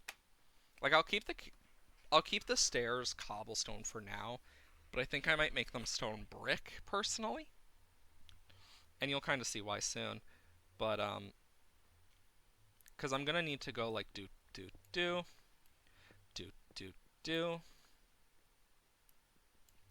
I'm going to need to go around this too. But like this ceiling I got a few things planned. And I think what I'm going to do is I'm going to have 2 staircases like that. Oh, where basically like you can see the obsidian just barely up there. But my plan is huh? I just heard that wandering trader and it's like, "Huh?" Okay, wandering trader, where the fuck are you? There's a few places it could be.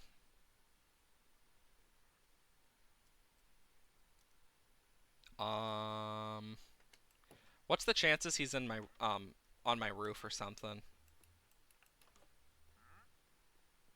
Yep. Okay, what are you selling? Vines, pumpkins, spruce. Then I don't have to explore for it. Yes, yes, yes. Wandering trader is so useful sometimes. I know something about the Ravager. Shoot. You know, also buy a bucket of pufferfish. Because I can use that for redstone. I'll put it in miscellaneous. These are plants. And this is a special sapling. I'm so excited. But yeah, shoot away with the idea. And my phone decided to go, haha, fuck you. Close out a Twitch. Don't you love when your stuff is like, actually, I'm not gonna work. Not for you, not today. But I got it back up, don't worry.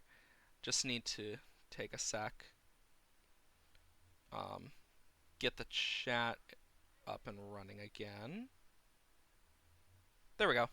Actually, these villagers, but turn into monsters by the evokers. Yeah, that's kind of what is implied by a lot of things in the game. Ah, yes, W. What I'm gonna do is I'm gonna move my bed to here. I'm kidding. I think I'm actually gonna move it upstairs. I don't know for sure. I mean, I guess I'll keep it here for now, but eh. But like my biggest plan here is I need 1, 2, 1, 2, 3, 4, 5. Okay. 1, 2, 3, 4, 5. And then stone brick. 2, 3, 4, 5, 6. I miscounted. And then I can just boop, boop, boop. Because I'm thinking about doing it like this, but I think I'm going to do that with deep slate. It's going to look better with deep slate, I think. But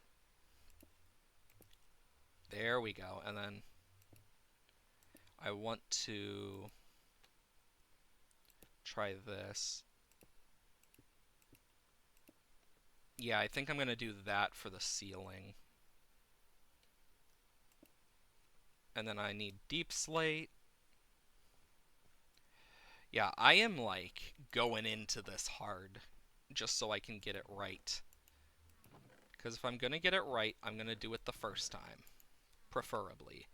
So I need 1, 2, 3, 4, 5, 6, 7. And then I'll take this. And let's get this staircase underway. Boop, boop, boop, boop, and boop. There we go. It's starting to look a bit better now. I mean, I know about the rubies thing, like trading with rubies, because I remember that being like the original villager trade stuff. Like, that's old Minecraft knowledge. Back in my day type of knowledge. Like, and it's kind of funny to think about now that that's what it's kind of like. But yeah, I'm someone who has played Minecraft for a very long time. I God, when did I start playing? I could look at how old this account is, but I don't know its exacts, and I'd need to find out how to look it up exactly. But I've been playing for quite a bit. Like, I'm talking about like early Minecraft days was when I first started playing. Because that's when I like first started playing, and like now I'm just here like, damn. Anyways, like that's how it feels. Damn. Anyway, yeah, that looks better. Kinda, something like that. Do I have, yeah, I have enough that I can just make a block with slabs. I know that, like, when I first played Minecraft, it was back during, like, when redstone was, like, first added. So, like, I've been playing for a long-ass time, yet it's still not representative of my age, which says something. I am a very weird individual in my own right. Okay, right here is kind of like a middle ground. So what I'm gonna do is go here also. And I think I'm gonna do... Because it's like, I'm trying to make this look the nicest I can, but it's also like, I don't know what I want the walls to be. So I don't know if I want this to be like this, or if I want it to just be something else. You get me? It's one of those kind of difficult choices that you just need to kind of think about a bit. But I'll think about it. I need to plant that sapling, though, because I need some spruce wood. Started playing around like 360 times on Minecraft. Nice. Yeah, I've been playing for... Don't jump! Don't! But, yeah, I've been playing for a long time. Minecraft is one of those games that I adore. It is my childhood in a lot of ways. Well, more like teenage years, too. Like, it's something I grew up playing quite a lot. And I know not everyone has played it to the extent I have, and I understand that wholeheartedly. Because, yeah, who's gonna play it that much? Definitely not me. What? I don't know what you're talking about. But that's basically how I feel when I play it. I'm like, yeah, I've been playing this too long. Like, I've been playing this game for so long that I'm just used to it. I know all, like, these random little tidbits and facts about Minecraft. And I'm just kind of here like, you don't? Like, that's how I am internally. Like, wait, that's not normal?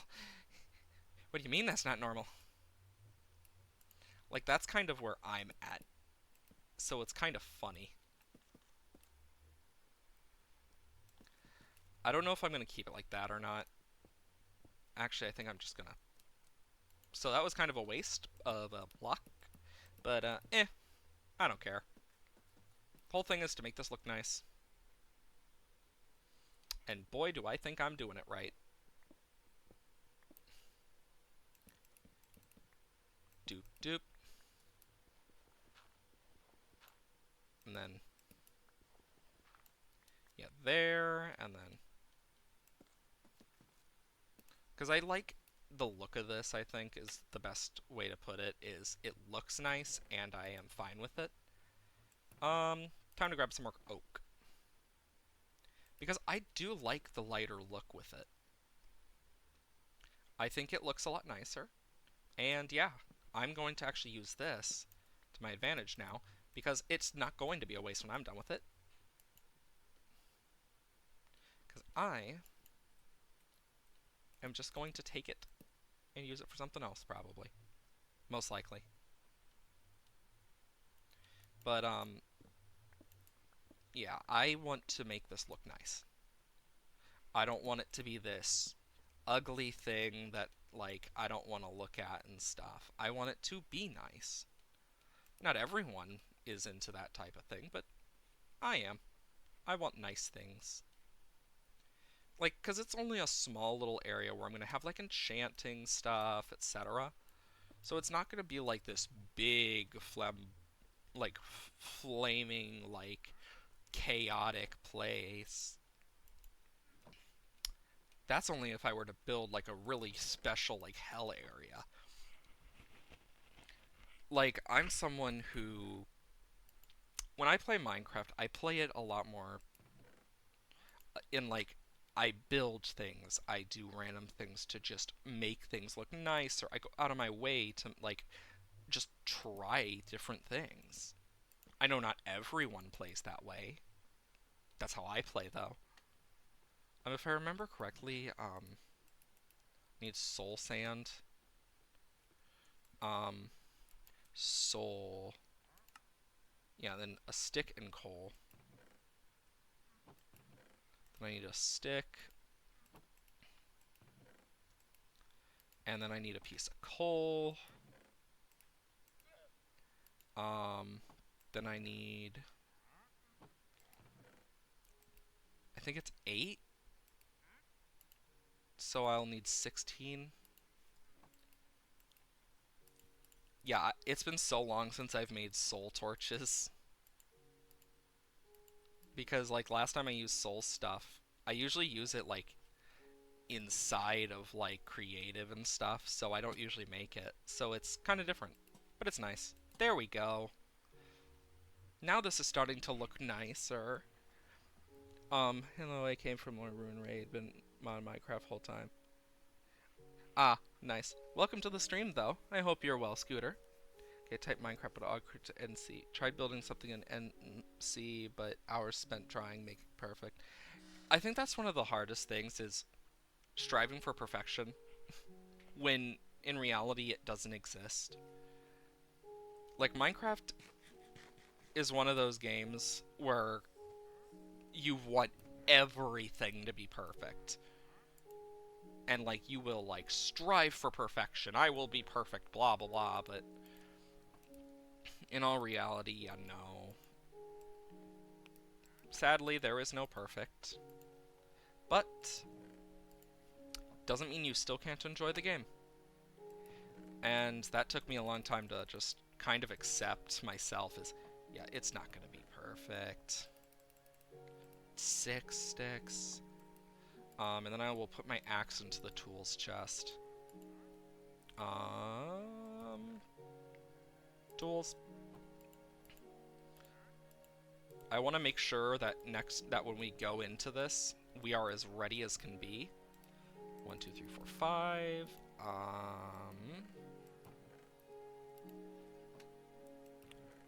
Because if we are not ready, we are going to die more, and I don't need that. And then more torches. Then, another helmet. And then I can put the coal away. Put the torches up here, and I can put this in my hotbar. Nice and fancy. And you know what? Let's sleep to make sure. I love this game. Like, it's one of those games that you can just kind of play. You can just chill. And it doesn't it doesn't just repeat itself repeatedly constantly all the time. Like, I've found new ways to enjoy the game repeatedly. It's the same thing with Terraria. Like, I have found so many ways, so many things to kinda like, what's the word? Enjoy um the game. I guess I'll use that word. Um and I think that was the hardest thing for me, was finding the right ways to enjoy the game for myself. Where I'm gonna keep going deeper into this cave. Hopefully, we'll get more. But it's weird because this game has so many things you can do, but also can't do. And I'll never understand why they think vertical slabs won't make us um, more creative, because in all reality, I think vertical slabs, for example, would probably bring more creativity. Because think about it. Like, some of the things they've rejected is just like, okay, I understand. Other things are just like, huh? Sounded kind of like a goose. Huh? Huh? Oh my god, why did that sound like a goose? Talk about being a son of a goose. Uh-oh. Eh. But it's like, vertical slabs is one of the things I've wanted for so long.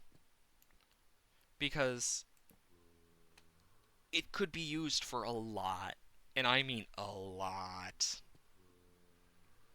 Like, it could really just spice up a lot about the game.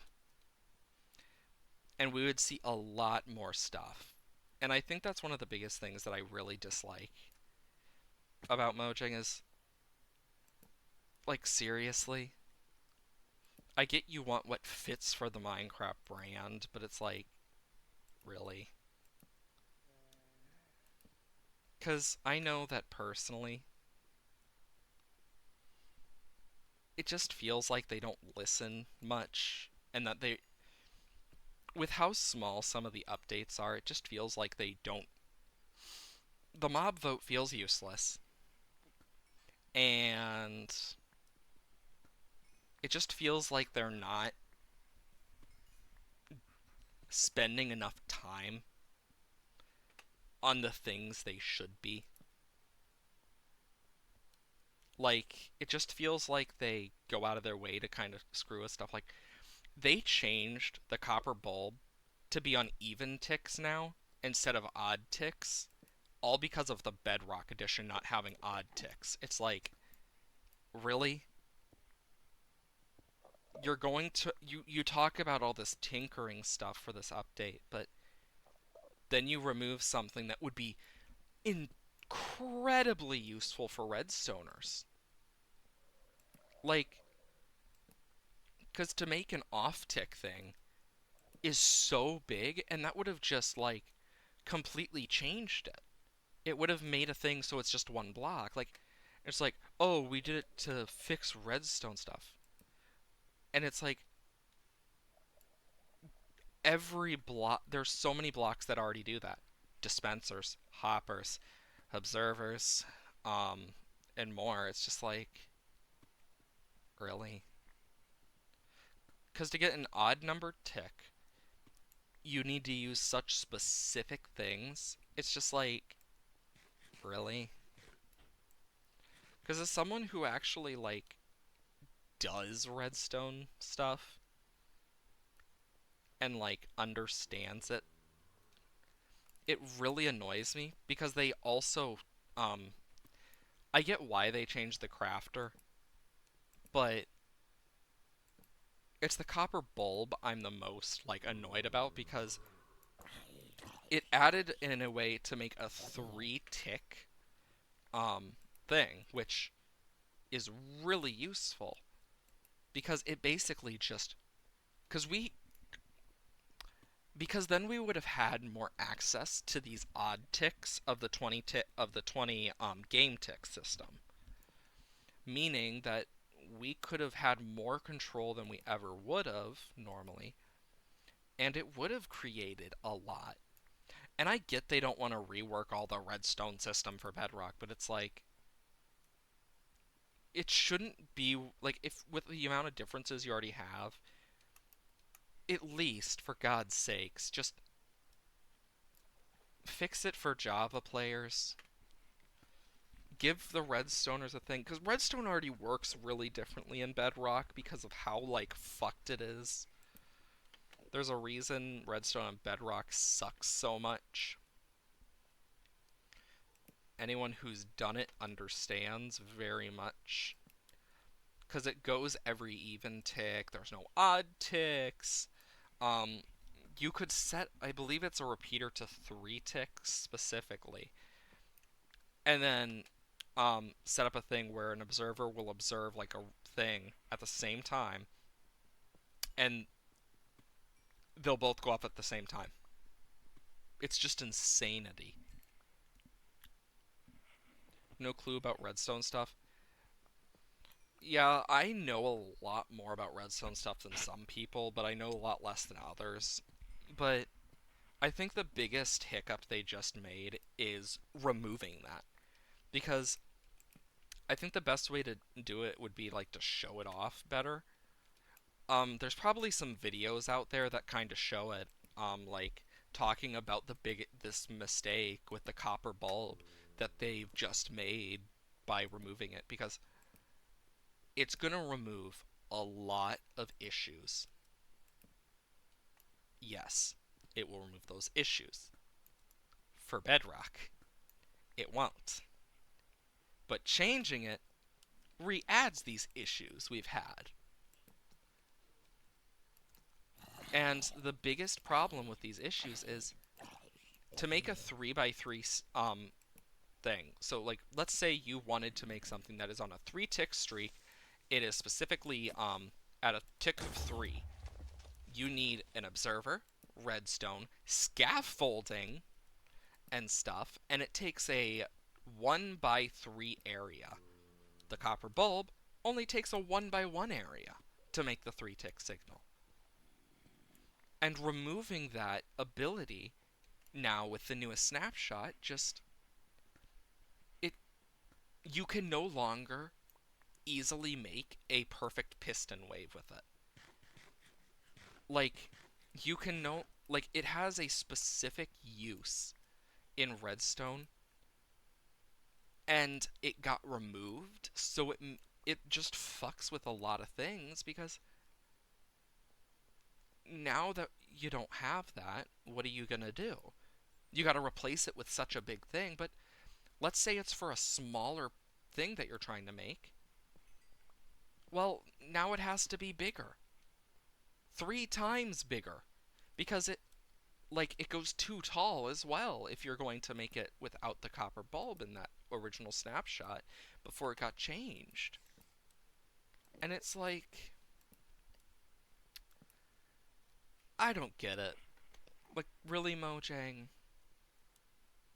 Because as someone who does redstone, myself, who does do redstone, I have wanted something to make the process easier. I have always wanted something to make the process easier. And they did. Only to remove it the next snapshot. Like, a few snapshots later specifically. And on 46, and it's like, really? And if it's because of Bedrock, then change it for Bedrock, not for Java. There's already enough things Bedrock can do that we can't. Like, Bedrock gets frickin' potion cauldrons and shit. We don't. We've asked for them. Don't get them. It's like they favor Bedrock over the original game at this point. Because, in all reality, it just, it sucks. It's to that extent where it is an issue of its own.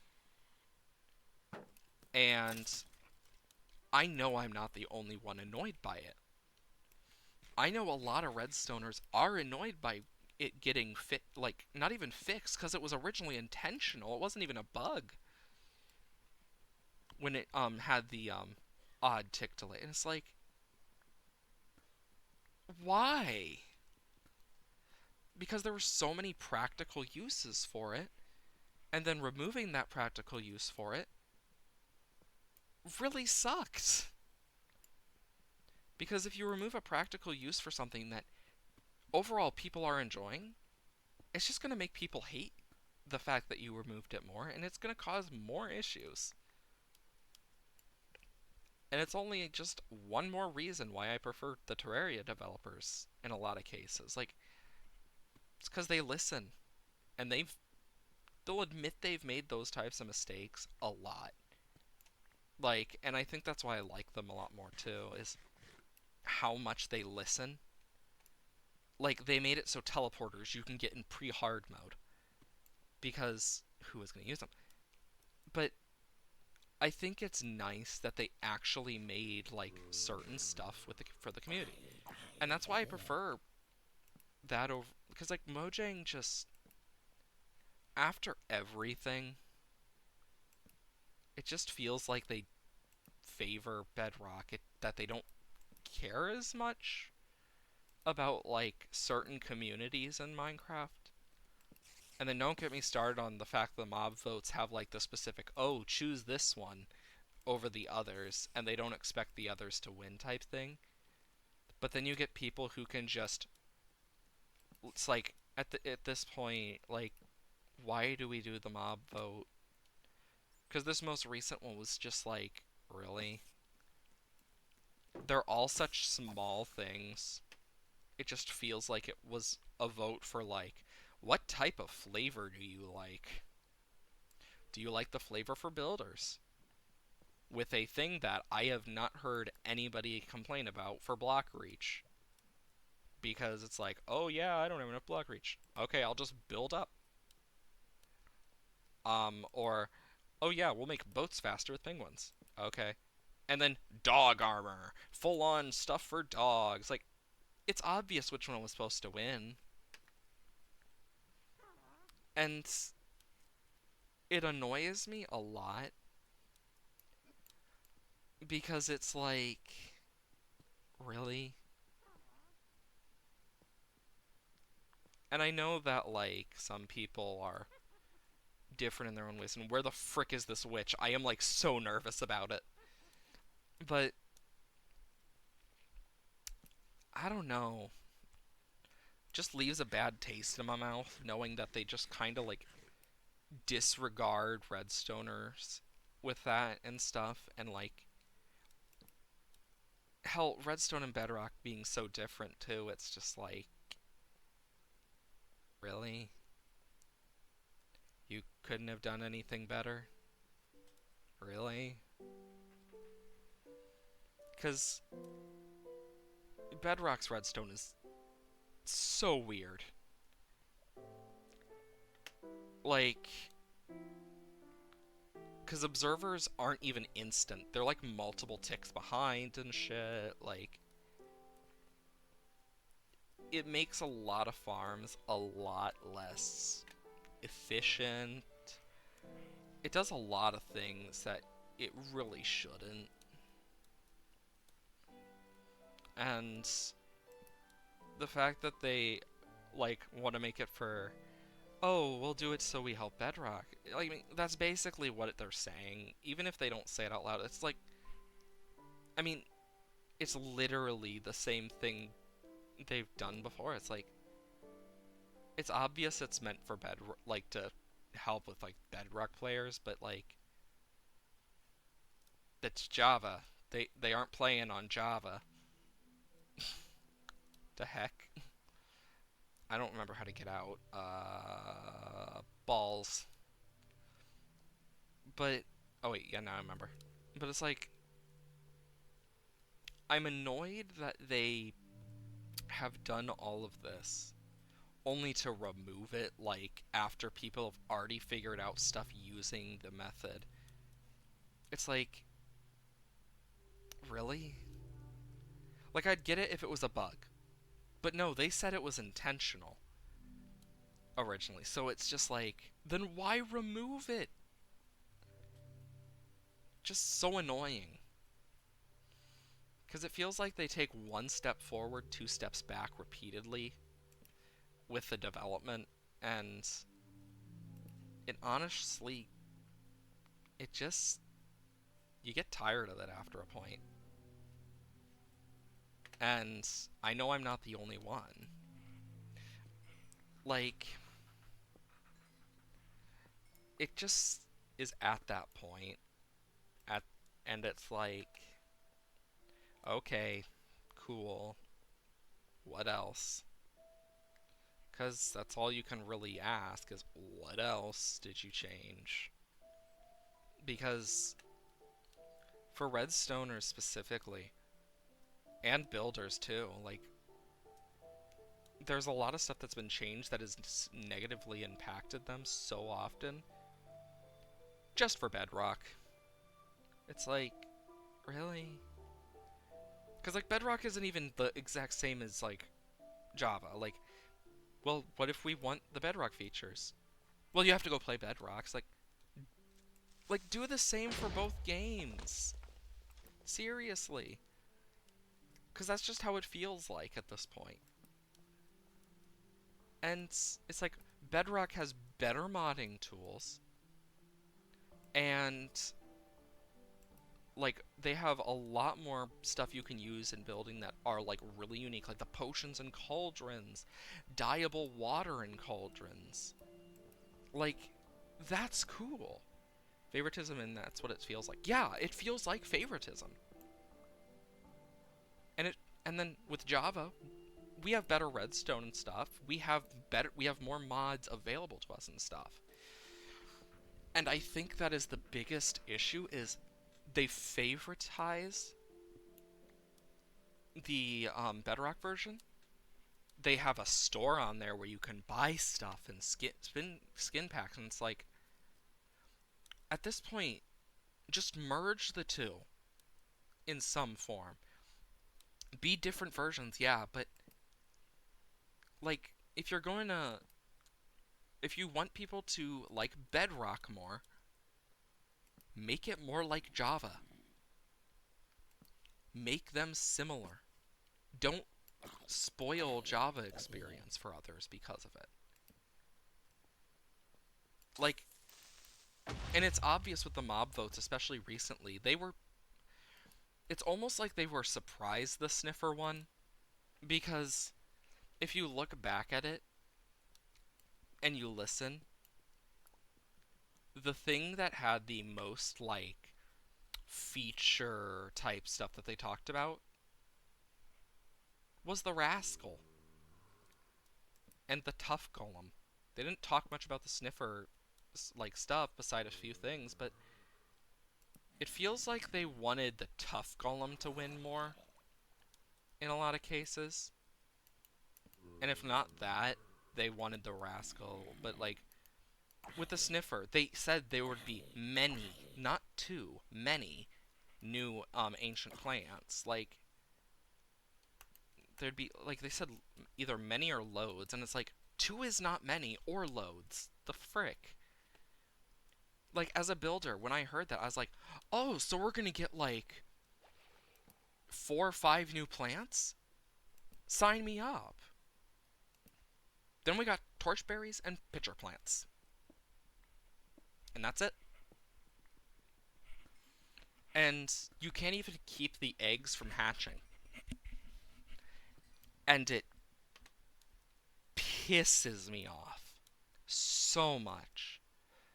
Because it just feels like false promises and favoritism. Because of everything. Repeatedly. Over and over and over and over and over and over, that it's hard to truly trust them anymore. That they're actually going to pull through or do what they said. It doesn't feel like they will. And that's the part that hurts. It just feels like they rather Bedrock. They don't really care much. And they talk about these big things, but and I know the trial chambers are great. This is where we need to like tell them, okay, good, you did good with this. But we also need to just outright say it to them where they failed at things too. But it feels like they don't listen either way, and it really annoys me because it's like, listen to your fucking community. They're the ones that are keeping your game any bit alive. Like, you can only go so far before you just dig yourself into a hole. And I think that's something that the Terraria devs specifically understand a lot better. And they listen. They look at things people do.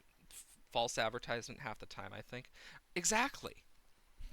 It's like fake promises, false advertising, favoritism, etc. It's like, with Terraria, something that I am so happy they did, that was requested for so long and has been requested for Minecraft as well, cross-platform integration. Terraria managed to do that. And I am proud of Terraria for doing that.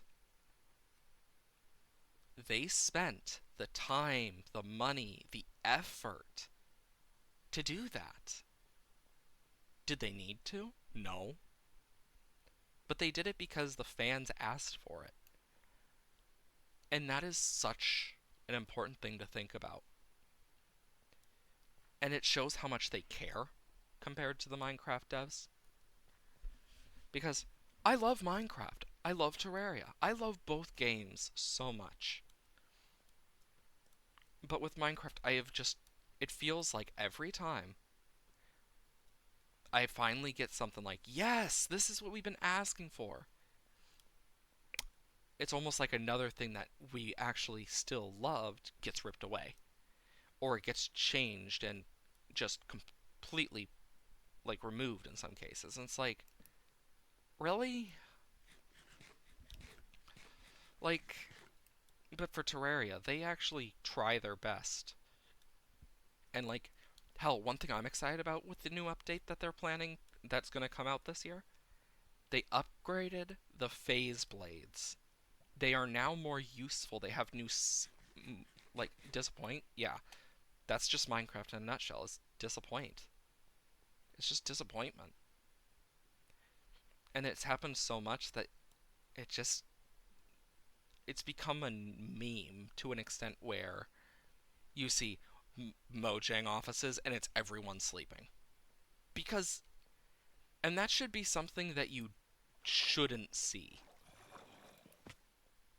Like, I know making a game is harder than making a mod, but the fact that a modder was able to make the Rascal, the Sniffer, and the freaking Tough Golem work within a week of them being announced, it's just kind of like, really? Ouch. That hurt a lot.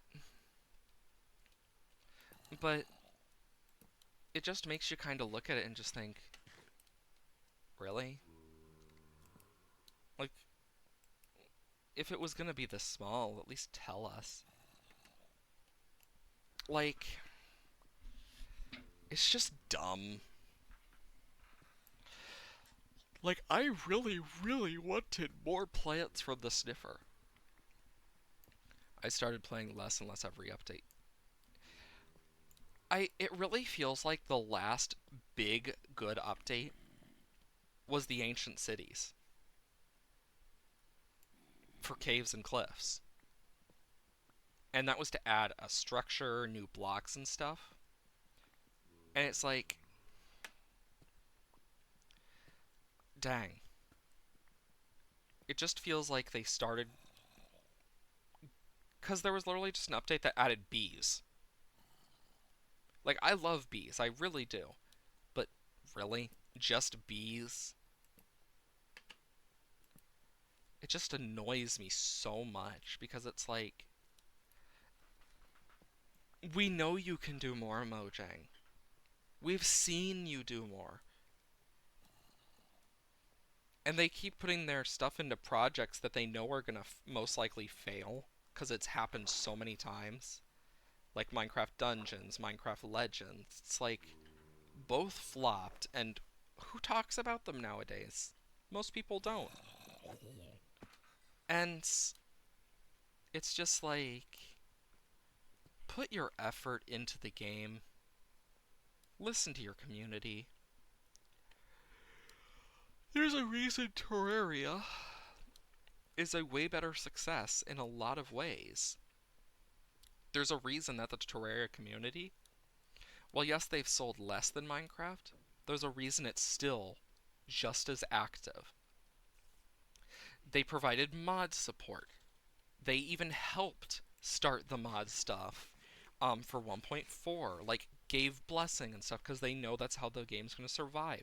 They're still doing updates even when they thought it would be their last update beforehand.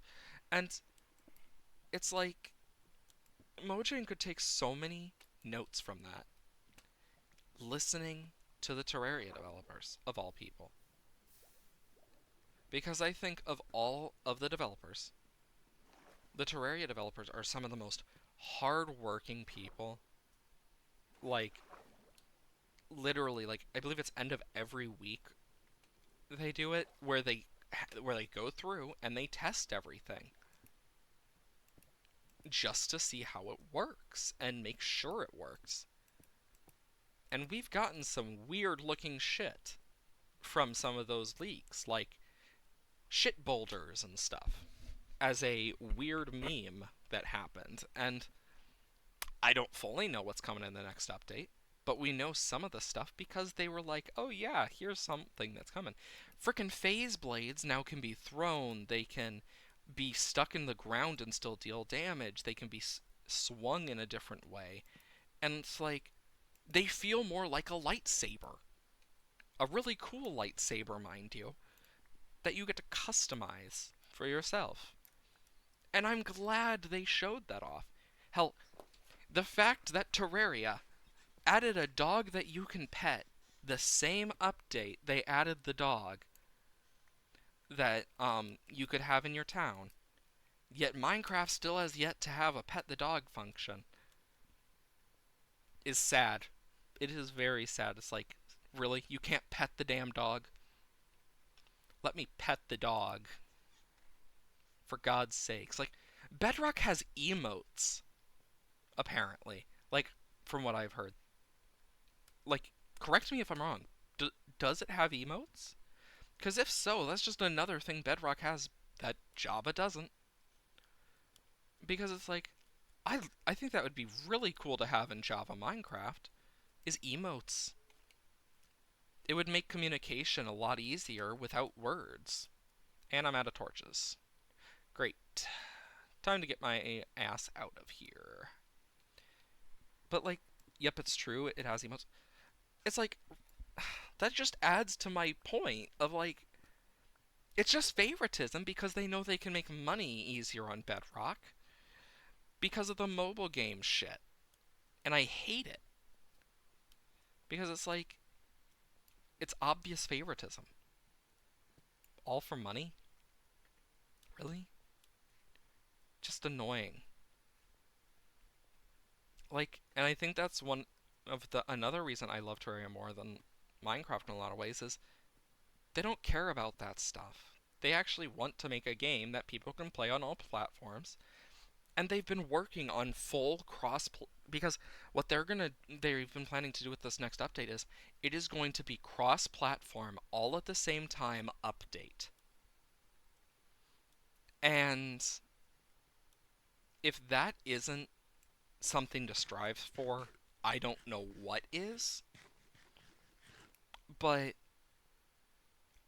it makes me more proud of Terraria that they actually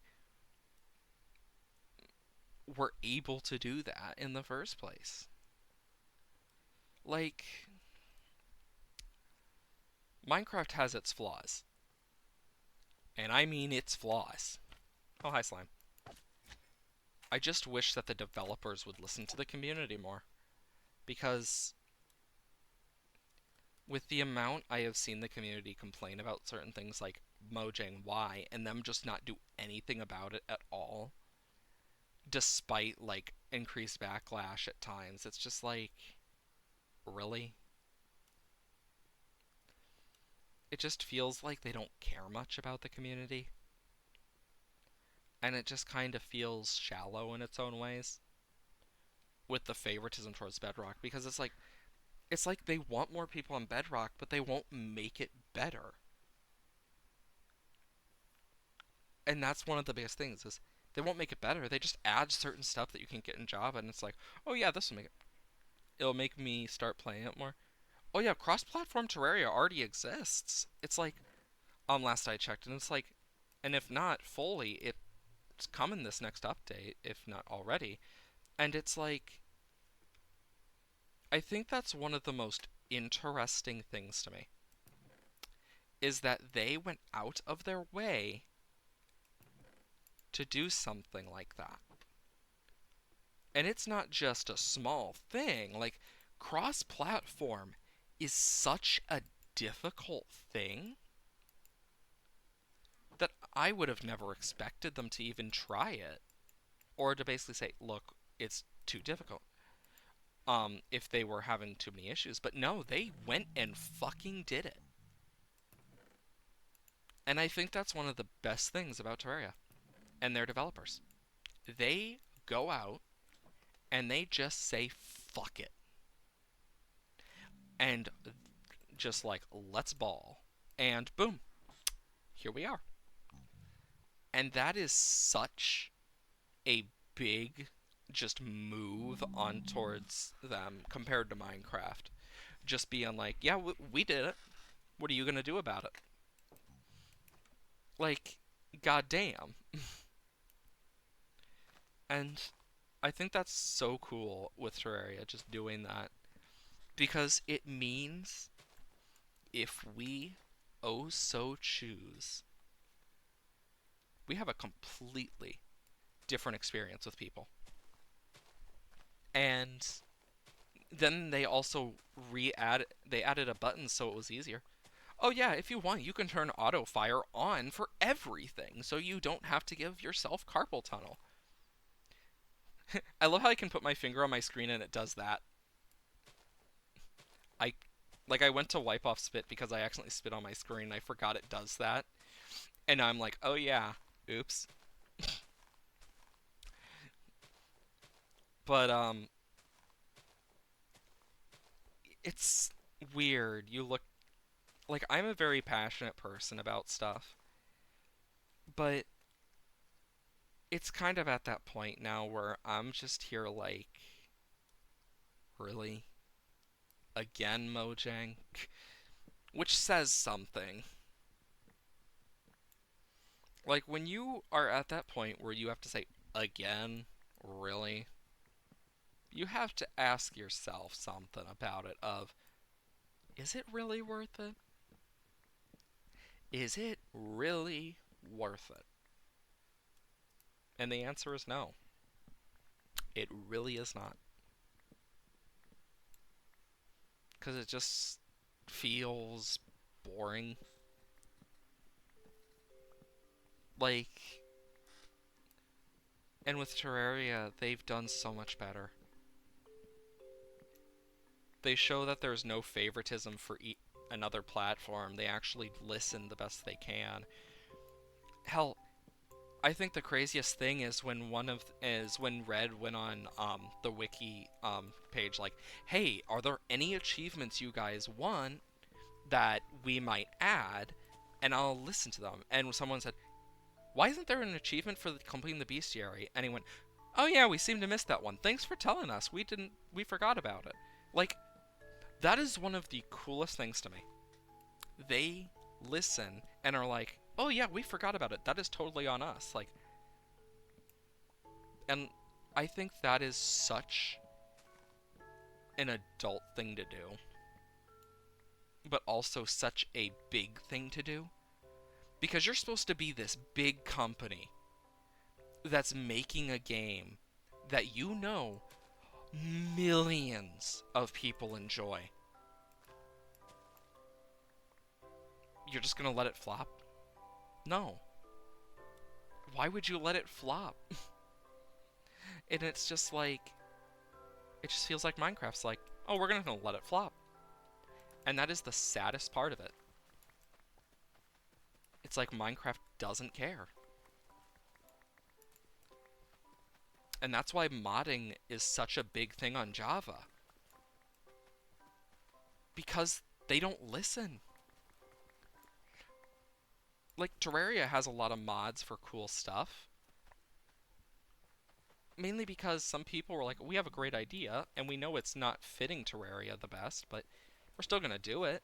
And the Terraria devs are like, cool, here, let us help the creator of Tmod Loader, and we will help you make it easier for modders to do stuff. Hell, they even added resource packs because they noticed people would go to mods for that, and they're like, you know what? We're gonna add a resource pack filter thing. And they did. They listened and did. Calamity Mod is really popular, I think. Yeah, it's a very popular mod. And it definitely has its controversy behind it and stuff, but yeah.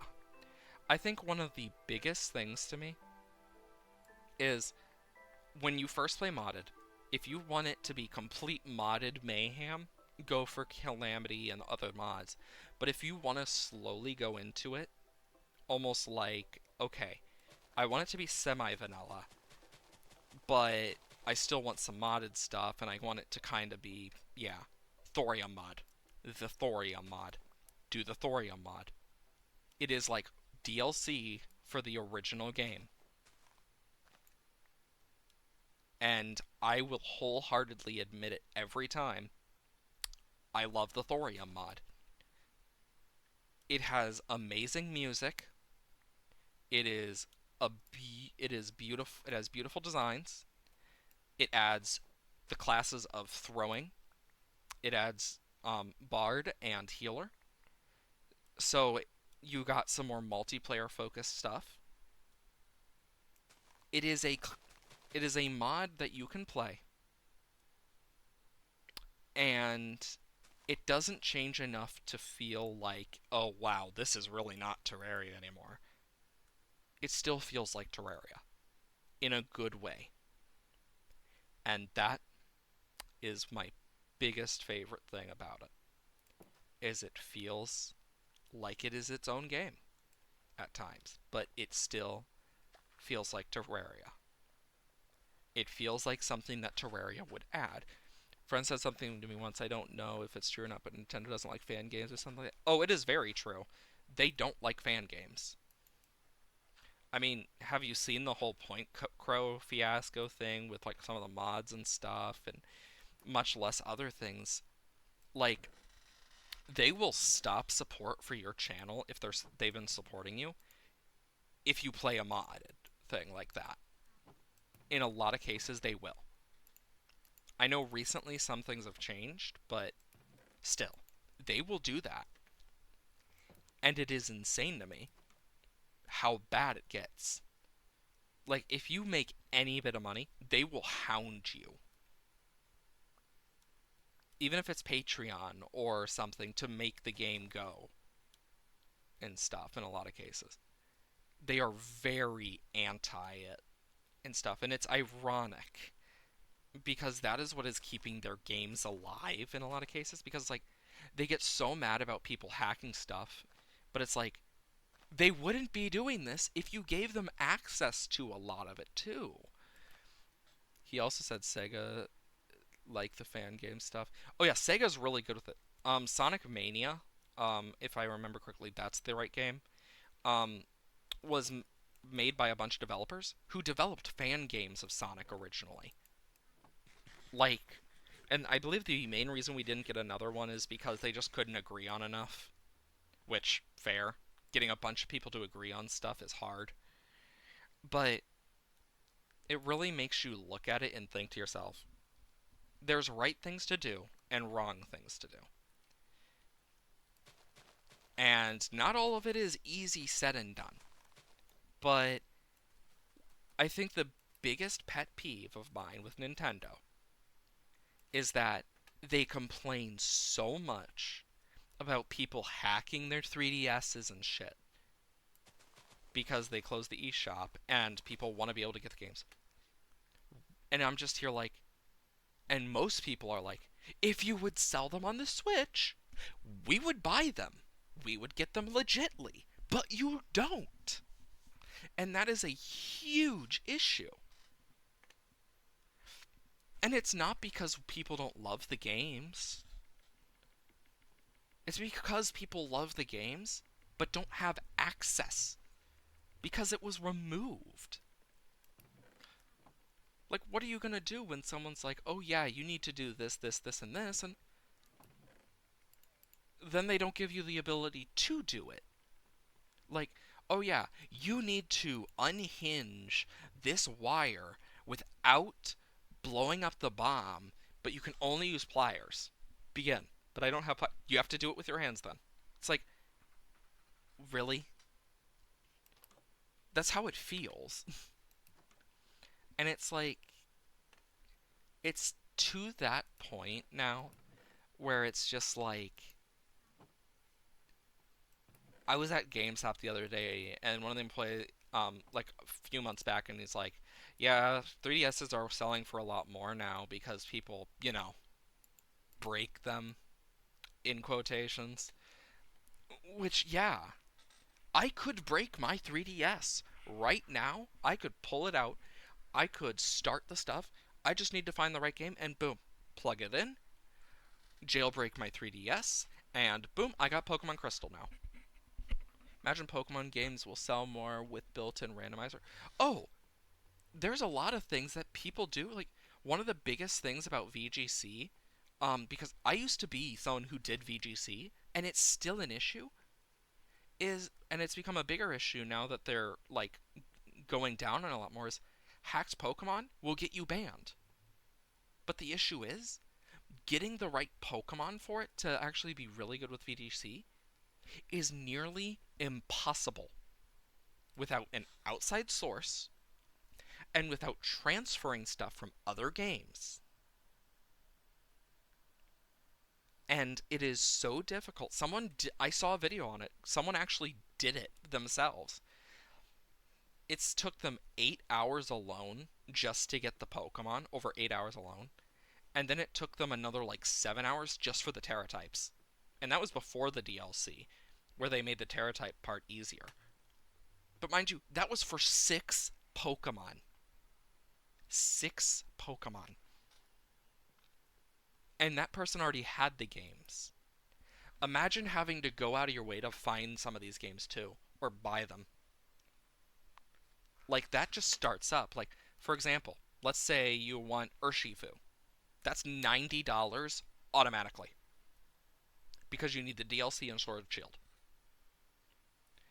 Let's say you want Ursaluna. Another like $60.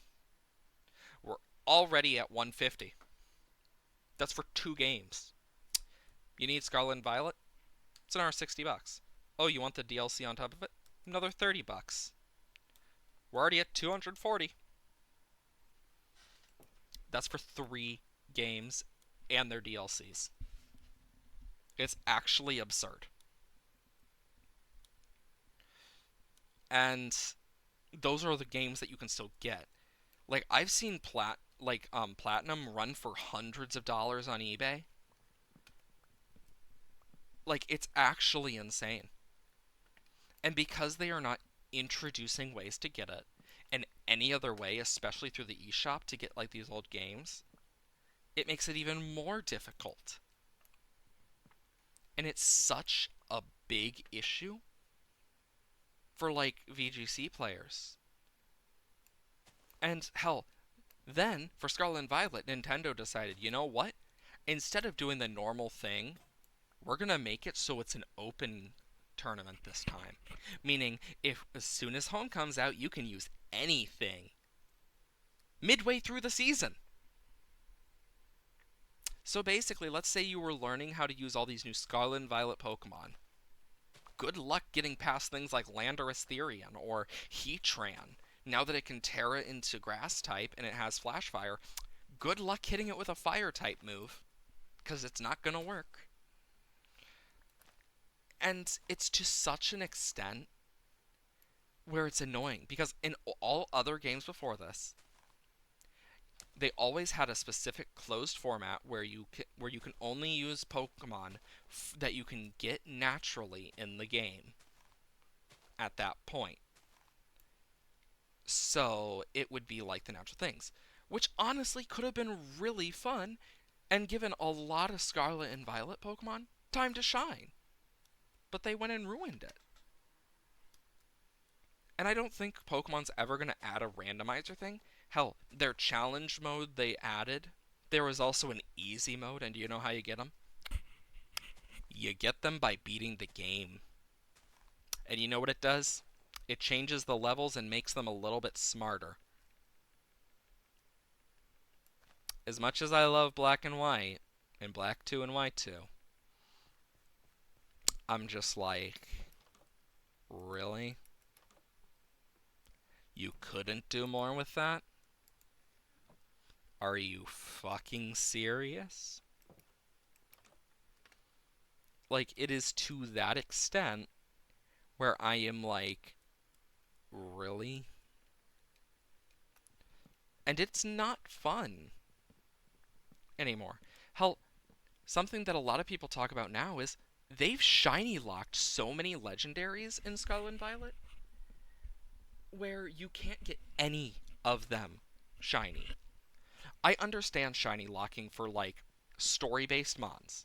That's understandable. But when it's the legendaries that you have brought back from other games time and time again, it's just taking the fun out of it. And it's taking like, cuz not everyone's going to shiny hunt. But imagine being a kid and just walking and wow, it's a different color and it made a cool thing. That's really cool. That's formative memories. And they just take it away. It has become such an issue. And I really dislike it. Because it's like, it's only hurting a part of the community. Like, the only reason shiny locking should exist is for the story stuff and for specific, like, things. Like, I get why you wouldn't want another Poochyena incident where, oh yeah, this Poochyena or Ralts you found, yeah, it's shiny, but it will never be shiny again. And you can't catch it.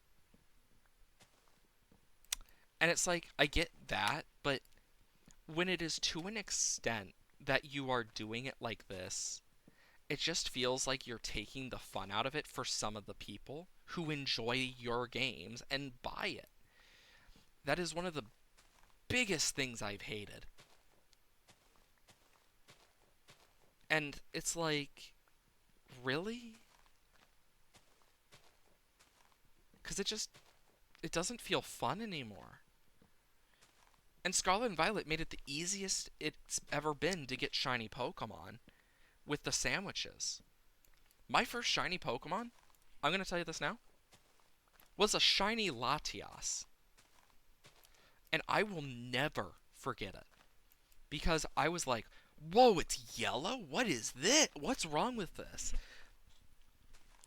And ever since then, I have never forgotten it. It caused me to become a shiny hunter for years. Like, I went out of my way to get a shiny Giratina. I went out of my way to break Diamond and Pearl to get a shiny Darkrai. Doesn't mean I look at it now and I'm like, damn, I regret it. No, I just look at it now and I'm just like, I miss being able to do that sometimes. I don't have the same time, but Scarlet and Violet making it easier, it's just like, I wish other people could experience what I did. Because it was so much fun for me. And I know other people had so much fun with it. And Nintendo just doing that just took it. It's not even Nintendo's fault, it's Game Freak. And it's just like, really? This is such an important thing to so many people, and you're just going to snap. Sorry, no more for you. It just feels like the only reason they're doing that is because they don't, because they want to make it cool event things, and it's like, then what's the point? It just makes more people sour. And it takes away a lot of the fun that existed for some people. And it's sad. Because that's how you lose members of your community. Like, I understand Shiny Lock is here and it is going to stay. But if they are going to do something about it, they should make it only for Storymon and Mon that you are battling. That is the only understandable ones. Storymon, I get it. It's so it doesn't change, like, whoa, what the fuck happened to it? But, like, the Koraidon you fight at the after, like, that you can, like, go and catch in, like, Scarlet. If that wasn't shiny locked, that would be cool. Like, because I get it when it's something like the mythical Petra run. I get it. It's a Storymon. It's part of this big plot. If it changed color as soon as you went into battle with it, I get it. But when it's like, oh yes, this Suicune by the lake is shiny locked. But it's not a Storymon. It's just part of a little side thing to catch legendaries if you want. Man, I remember, I did see people make fun of shiny look Pokemon if it had a shiny. I mean, it's like, I've seen all the shinies for every Pokemon before. Some are great, some are not. I would have loved to have grinded for some shiny Pokemon. I would have gone out of my way for it, because that is who I am. Is everyone gonna do it? No. Does it mean you should take it away? No. And I think that is the biggest issue with it, is they take it away from the people who love it,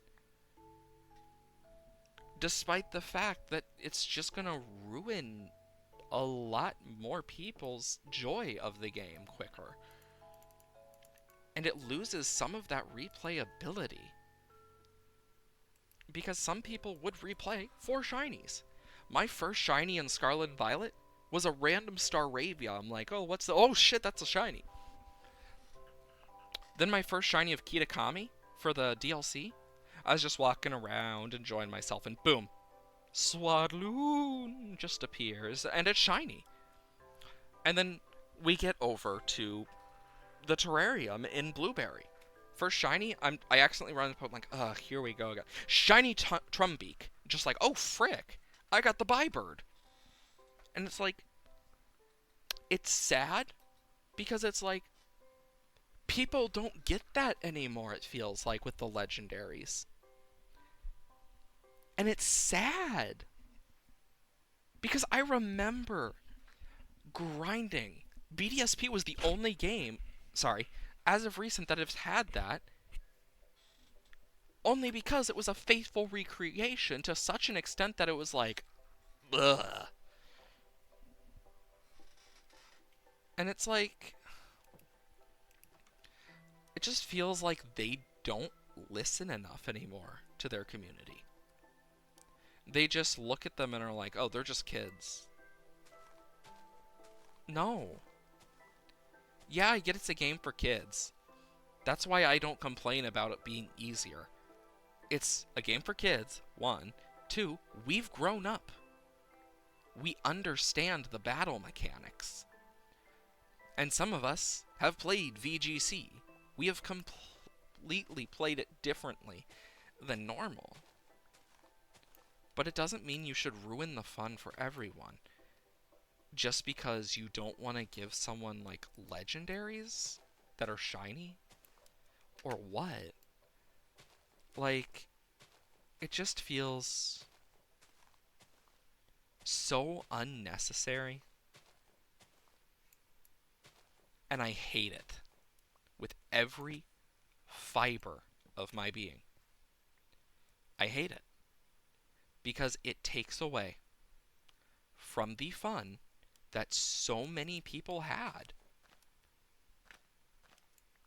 I am someone who loved the shiny hunting with my heart, my whole heart. I loved it. I went out of my way to shiny hunt. Others have done the same. But taking it away is not the right idea. If you're going to take it away in any form, do it for story. Do it for things like that. That is the only understandable one. But if you're going to do it for these non-story random encounters, it just feels boring. Like there's nothing to look forward to. There's nothing new to find. There's nothing special that could just surprise a person and make their day or their year. Or even like this huge formative moment in their life. And that is such a sad thing to lose. Like I get emotional over this stuff because it's such an important thing to me. Because it formed so much for me as a kid and helped me mentally so much to shiny hunt. It was that joy of knowing I got something rare and that people found it cool too, but also that I was enjoying it to such an extent that I felt happy when I did it. And I know not everyone's that way. But it's like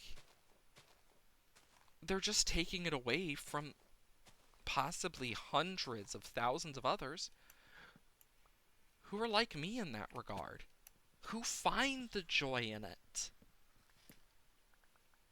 And I think that is their biggest mistake, is removing that. It was their biggest mistake. And I don't know if they will ever learn, but boy do I hope they do. Because if they don't, 4, 5, where are we going to be now? Because it's just going to be the same thing repeatedly to such an extent where you're just like, really? And it's sad.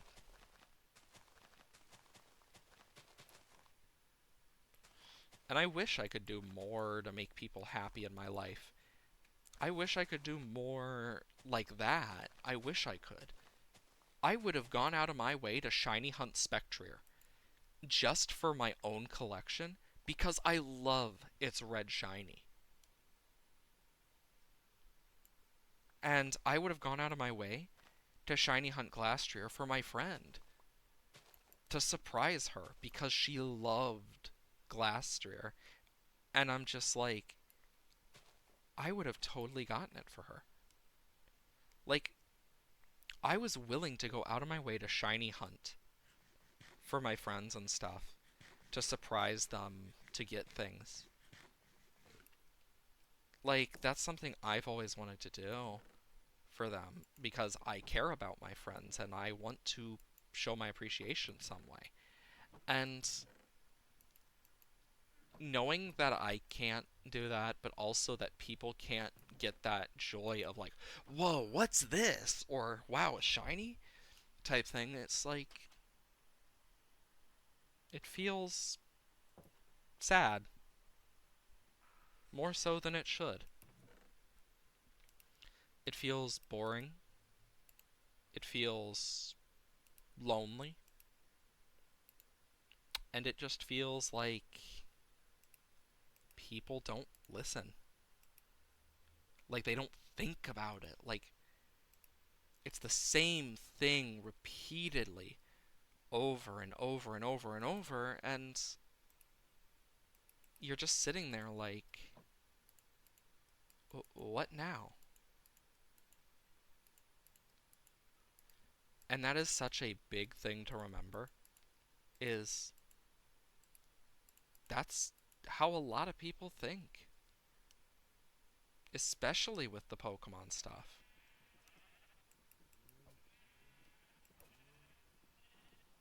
And I know not everyone will think the exact same, and some people will be like, oh, I can't believe you did this or that. But I think the saddest thing is just seeing people unable to enjoy that thing that I once enjoyed so much as a kid. Especially knowing how much some people enjoy it as well. And I think that's a really big flaw that they've made. And I'm someone who is for shiny locking to some extent. But I also understand why it's bad. Like, I get why it can exist, but it's been just so overused. It's just like, really? We're gonna do this now? Because I know a lot of people don't want it. Not to the extent of this. And I hope Pokemon learns from their mistake. I really fucking do. Because, honestly, it's draining. You get me? And I know not everyone feels the same. So I need red, orange, purple, pink. And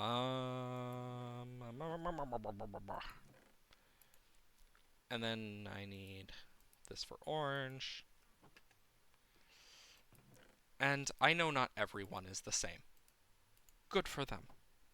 You don't have to be the same, etc. I'm happy if you're not the same, because you don't need to be like someone to be happy, or to be yourself, and that's good. I just wish that Pokemon would listen. I wish they would understand why people are so done. Why people are just like, please, so often. I really do. Because it is annoying. When I did see people make fan art. Oh yeah, I already read that. God, I am. But like, I don't know if you've seen it, but actual shiny Pokemon, like the shiny Koraidon and Miraidon. Miraidon's alright. Koraidon looks sick. Like, and I mean sick. And if you haven't seen it, I highly suggest it. Because it's really fucking cool. I know not everyone agrees with me on that. I don't expect them to. But it doesn't mean that, like, we should go out of our ways to just be, like, and do this. Like, really, Game Freak? Like, I know not everyone's going out of their way for these shinies, but... Ah! God, I just saw it. It looks really cool. Oh, yeah, some of those shiny lock Pokemon have really sick shinies. Like, I want a shiny Hoopa. Shiny Hoopa is gold. That would be sick to have. Genesect has a really sick looking shiny. And there's so many more Pokemon like that. And I'm just here like, you really want to take this stuff away from people? For why? Why? It just feels pointless and kinda sad, to be honest. I'm gonna put wool in here. And decor, I'm just gonna grab a sign. Wool. But yeah, I want that type of cool stuff where like you can be like, "Oh yeah, I went out of my way to get this and I love it." It's just like perfect.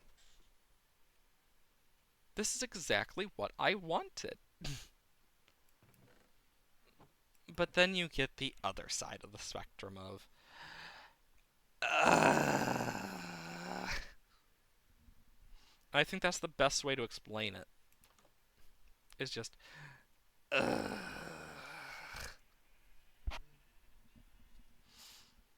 I want to have every color of sheep eventually. But it's still something that I think about. And I do want to, you know, like finish some of the stuff with it. I want to have that kind of like better like scenario type thing where it's like nice and fancy, nothing too bad, nothing too good. Just feels kind of eh.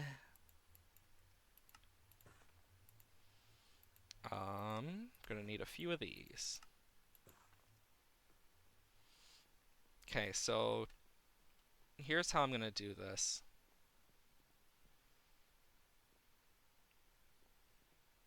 So this is specifically going to,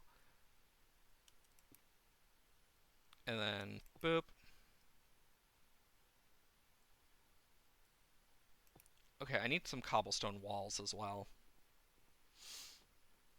Um,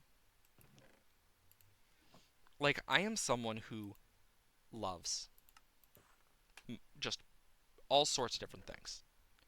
I would go out of my way to play Pokemon in a lot of cases. Hell, the day that the DLC came out when I ended stream, not the DLC, the event came out. After I ended stream, I went and played it because I love it. I am someone who loves Pokemon. And not in the weird way. But I also understand its flaws. And I understand that it sucks at times. Because of dumb stuff by Nintendo. Where it's just like, really, Nintendo? You know what? I think I know what I want to do. Dumb brain had big idea.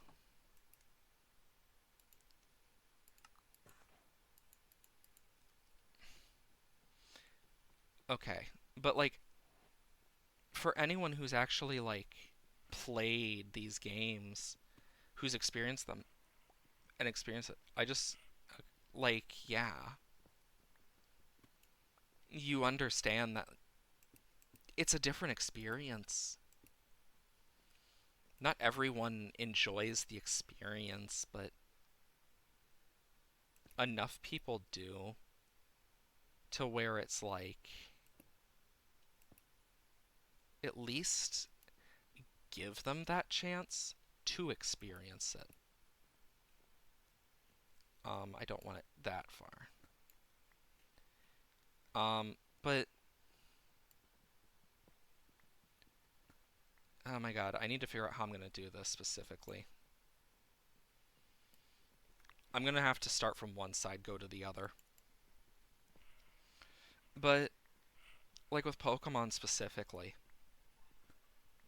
after a point you're just like, come on, Game Freak. Just please. And call it cope or whatever else you want to, but it's just that point now where you're like internally just please, Game Freak. For God's sakes. And you're just like, come on, do the right thing. And they do the wrong thing, and you're just like, God damn it.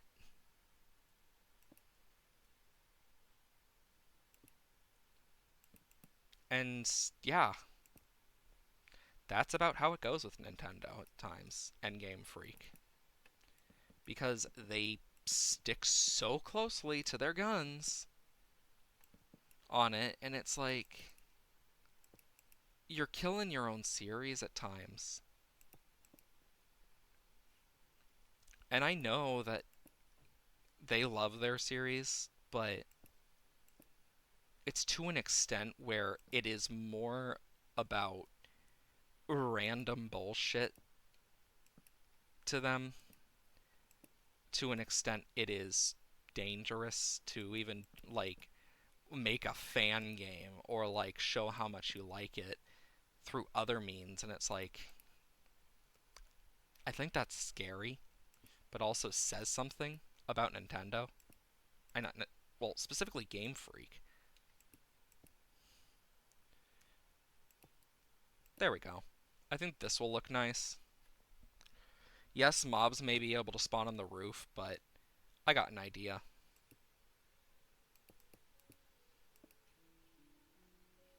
But you can kind of see like what I'm doing here. It's like,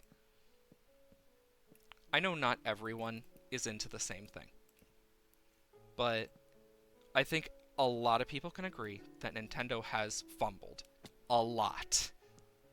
And when I say a lot, I mean a lot. And I think that's something a lot of people can agree on. Nintendo fumbled. Well, specifically Game Freak fumbled. And that is a huge problem. Because that loses them a lot of things.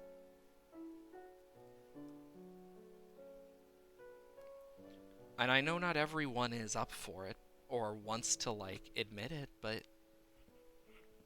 it could just mean the end of the series after a point if they don't fix some of these issues. Time flies ranting about stuff. Oh, it really does. Yeah, over 3 hours? It's crazy thinking about how long it can go, but it's like, it's not even just all rants, it's also like talking about stuff I enjoy as well and others enjoy. And yeah, not everything is perfect willy-nilly, but it's interesting to hear people's thoughts on things. Not just for me, but for a lot of people I've found. And I think that's one of the best things about streaming is I get to just say my thoughts on stuff and chill with people and not have to worry about any strict, like, oh, you must follow this if you want to be perfect. It's like, no, I can just be myself on stream, and people seem to find me entertaining enough. So, I'm glad for that, at least. Because I think that's one of the biggest things I struggled with when I was younger, was feeling like I was cared about in any form. And even before I started streaming, I had moments like it, but since I started streaming, I've found more love, not just from people on Twitch, but also just for myself, being able to just express myself more in a healthier way. And I know that might sound a bit cheesy or corny or however you may say it, but I'm happy doing this. And I know not everyone is happy doing this. Hell, we've seen recently, like, people quit YouTube, especially, because many reasons. And I think, really, at this point, it's just nice to be around people that I can trust in some form, even if not fully. I still can trust that people enjoy me enough that they watch, and if they enjoy me, they can enjoy me. If not, they don't have to, and I'm okay with that. And I know not everyone's that way, but I'm okay if not everyone enjoys me. I'm able to be myself. I'm able to do the stuff I enjoy online and people watch me. It's a weird thought, but it's nice. It's almost like after so many years of my life being rejected and like dealing with my fair share of hatred and stuff from people, it's almost like I get to put it out into the world, and I don't care if people hate me. I'm just happy that I get to do it, and there's gonna be people who hate it, but I'm glad that I'm at least entertaining enough to some people that they watch. I know that for me, I'm just proud of myself for even getting as far as I have, because I never expected to get to a point where I'm this close to like affiliate in any form. Like, I never thought I would get more than like 10 people watching or well, following more or less. I never thought I would ever get this far. I really never did. I never thought I would get like rated. I never thought I would have people following or talking in the chat. But life has its surprises, as I have seen recently. And honestly, if this is the type of surprise it wants to give me again, so be it. Because I enjoy being around everyone in chat and everything else because it's what I enjoy, and I'm glad that other people enjoy seeing me do the stuff I enjoy. And that's play games, do art. I know my art streams aren't the most popular thing, but it's still fun. I get to talk about art stuff. I get to be a nerd. Like, and when I do get my PC done, I am going to play more of those games I've wanted to play on stream with you guys. Just even if you're watching. And it's like, I know no matter what happens for the future of the community and stuff, whatever happens in the future, if it does become a bigger thing, where it's a bigger community, etc., and it gets somewhere, I want to go out of my way to try and make a more accepting community that is actually has that kind of relationship of, oh yeah, we can fuck with each other at times, but we also all, know how to be nice to each other. And I think that's a really good thing to have. Like that, it's almost like a family dynamic in a way, a more healthy family dynamic. And I think that's a really important thing because I know sometimes people need a safe space where they can just chill. And that's kind of what I want to create. Even if it's just like a safe space for some, not everyone enjoys, but still can. As long as it's enough of a safe space that some people feel safe enough to just watch or even chill, and like they're able to just wind down from a long day, I'm fine with that. I know not everyone is that way, but I just want to make enough of a difference in my life that I can at least help people and hopefully create some more joy in this world when it needs it. Wee bonk. And yeah, I know not everyone's gonna like me, and I'm okay with that. I am okay with not being loved by everyone. Because after the many years I have spent trying to love myself, there's one thing I have learned for sure, and that is no matter what I say and what I do, someone's always going to care for me. Even if it's just some random stranger on the internet. I have had people, like, I have watched streamers who, when I talk in the chat, they don't say my name right a lot of the time, but there's a few who do. Because my username Kaya's comes from a nickname from my great grandmother. Um, but it's when I go in and they're able to like say, "Oh, how are you doing? It's been a while," or whatever, because I don't always talk in chat when I actually am in chats. It's that little thing of just they remembered me, or wow, I feel a lot better. Stuff like that is so important, more so than we would ever realize. And I think that's a very useful thing for people to have. Some sort of outlet where they can just breathe and chill and relax in an environment they enjoy, be it chaotic, more chill, etc. I kind of try to go for a balance of chaotic while also chill at the same time.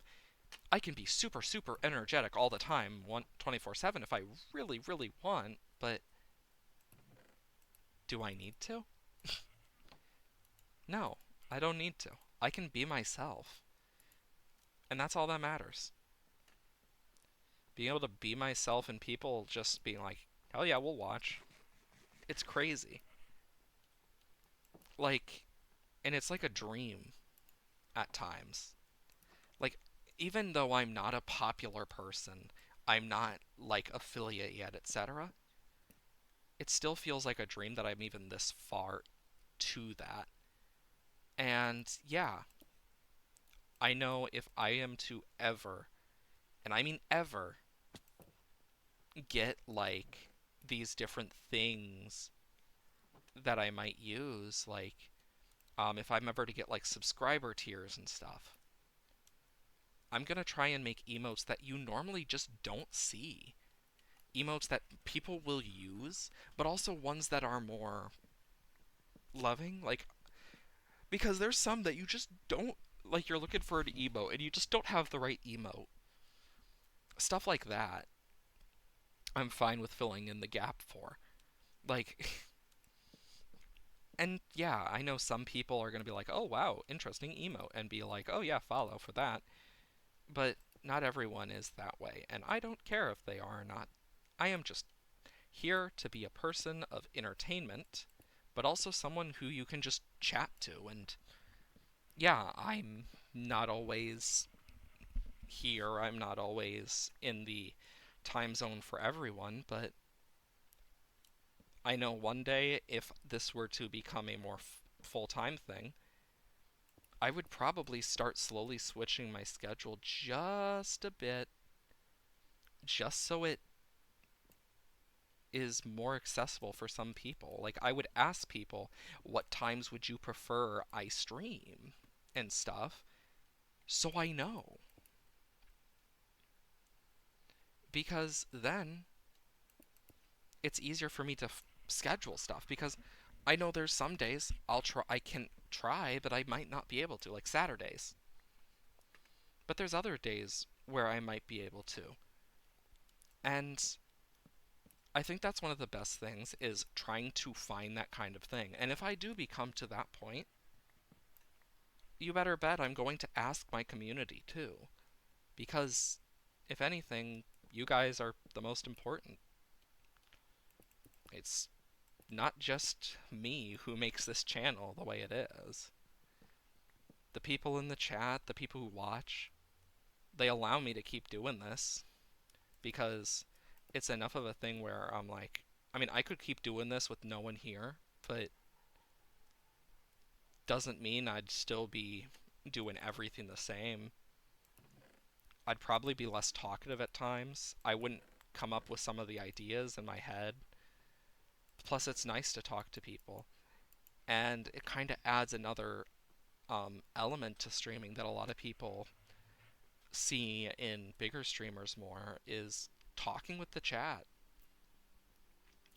And yeah, I know it's cheesy. I don't care if it's cheesy. I'm just happy that even though it is at a point now where I can say, yeah, I've made a bit of a following. People find me interesting enough, etc. I'm kind of at that point where I can look at stuff and just be like, I've done something that I never thought I could do, and I'm proud of myself for that because I have pushed myself into a way that I never thought I could. 5, 4, so I need 9. But you look at it now compared to when I first started. Like, you can go back and look at the earliest stuff, but it's not going to show the earliest days of this. Like, one of my earliest things that I know 21 probably remembers is my Terraria stream. Like, I did Terraria and stuff. I did Stacklands. I've done all sorts of different, like, games and stuff, some of which worked, some of which didn't. Hell, I had an original Stardew series that I did where I got my last achievement, and that was to finish the community center for Joja Corporation. And that was one of the first series I actually brought onto this. And I'm proud of myself that I got this far, but I've also changed so much from that first ever, like, set of streams back when I played all these different games. And there are other games I want to add to the list. We just have multiple series going on with um, modded Stardew, the survival stream, the where we're trying to slowly get our way to completing the game and stuff. And then we're gonna probably pop in and out here and there. Then you got Dicey Dungeons, which we're getting close to finish with slowly. Then we have the art thing that I started last week. That, if not finished this week, I'm gonna finish next week. And then we got so many other things. I don't think I was there for that. I remember you being there for like a Terraria stream or two. It was I remember it very vaguely, but I remember that's one of the first streams you ever joined. Like, I remember it because it was during Terraria. I remember I also remember, I don't remember if it was you or someone else who typed Rhett and Spaz, and it got auto-modded because it counted Spaz as a bad thing when in reality we're talking about the twins, when I fought the twins. Um, I remember that. I know that, yeah, there's a lot of stuff like that where it's just like, I look back and it's like, I remember stuff that some people may not remember because I think about a lot of different things, but also everyone thinks more on the formative stuff, the stuff that starts these moments or helps bring you to these points that you never expected. And yeah, if it weren't for some of those streams, I wouldn't be here. And I'm happy to be here. I'm happy to be me, and I'm happy people enjoy it. I know that we're going back in the mines, by the way, because I'm going to keep trying to clear out more of that cave. But I look back now, and I just think to myself, I started last year, I believe. Like, yeah, that's when I first started up again after so long. And I had a few followers beforehand from when I first tried streaming, like once off with a friend.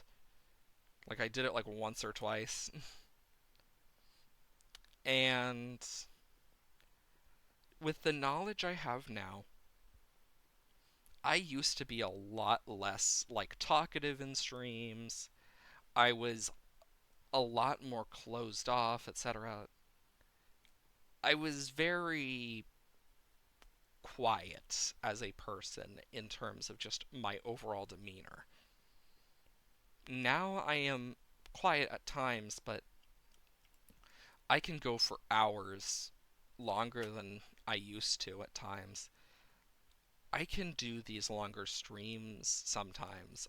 Like, I try to stay within 2 to 4 hours usually for streams, sometimes longer if I'm feeling crazy.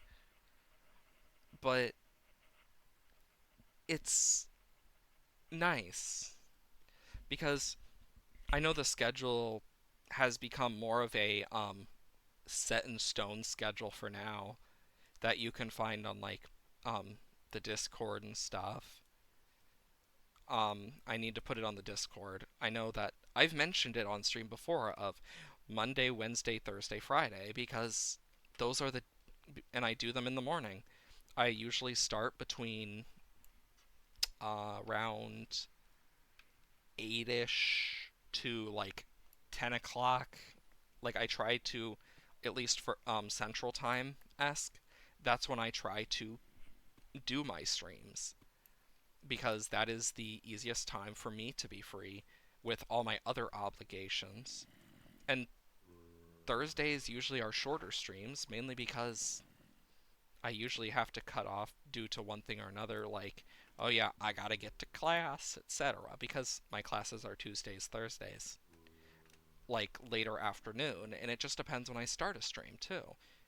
I usually start like near 9 o'clock type area. That's where I kind of start most of the time. But it's still fun, and I know not everyone will remember the times, and I need to write it down on like some of my actual stream stuff. And yeah, I keep forgetting. I won't even lie and say that I remember. No, like I'm someone who's going to be honest and just wear my heart on my sleeve about some stuff. While I don't talk about my like everything in my personal life that goes on usually unless it's like something that's really affecting me. Like I'm pretty good about it. Like I know today had to take a freaking painkiller before stream because my jaw still hurts from last stream. Um, and for those who weren't there, we were having a huge storm front come in, and I need to get my wisdom tooth removed because it is in severe, like, it just has been causing me a lot of pain. And I mean a lot of pain. And now I'm just kind of at that point where I'm here and I've found ways around some of the stuff that I've dealt with when I first started. Some of the worries, the anxiety, the other things, and I'm dealing with some of the other things of just life stuff. And when I get my PC running and working and doing all the bits and bobs that I want, we'll be in a better place for just being able to play more games. And I'm excited for that. Because if I get to play more games on stream that I normally haven't gotten the ability to play on stream, that's going to be great. Because I would love that. Because I'd love to play some of the games I used to play by myself on stream. Like things from Oxygen Not Included to stuff. Ooh, Mario Amethyst. To stuff like Hollow Knight and get other games similar. Like I'd love to. Because then I get to just yeah, I'll play through some of the games again, but I don't mind it. I get to chill with my stream and just do stuff. Like, and that's something I really enjoy is and it's why I love when people are chatting in the chat is I can come up with more to talk about, but I also get to have more of these ideas pop into my head. I get to talk more about it, but I also get more about what you guys feel, what you guys think, and I know am if something's the issue like, "Oh wow, you're muted," or "Oh wow," etc. Other times I just check myself naturally because anxiety. And I think that's such an important thing to think about too. If you were to ever start streaming, is yeah, that early stage is difficult. The early stages are always difficult. Hell, they're still difficult for me now. But it's fun. And I try my best to like be like a nice person, etc. to actually do like more good. And I know sometimes good intentions can lead to bad outcomes because I've seen it happen myself. But I think one of the nicest things about having a community like this that you can just kind of chill with and talk with is if you set stuff up like, for example, my Discord, more people get to talk even outside of stream, and it can form friendships that may last a lot longer than you'd ever realize. And I think that's kind of cool, just being able to change small things unintentionally just by building a community. And it's really nice knowing that, yeah, even if I am like this, just person on the internet, this weird fluffy orange thing or whatever, that people still find me interesting enough to watch. Even if I'm a weirdo and my own source of what the fuck, that's okay. And honestly, I don't mind. I always get distracted by things. And always like, ooh, is that a new place? Nope. Old place. New place? Nope. Old place. But, ooh, diamonds! I hear a zombie. And it's like, yeah, I'm okay with that. Okay with creating a community. Being myself. And yeah, I say some things a lot, say other things less. But I'm okay with that. Hell, I I repeat myself quite a bit naturally, just as an unintentional like thing, because I'm used to having to repeat myself. Options, music and sound, directional audio, um, and then show subtitles on.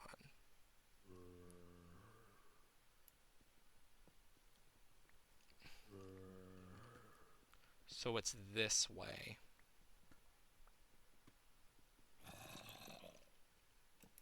Oh wow, look, I found it. There we go.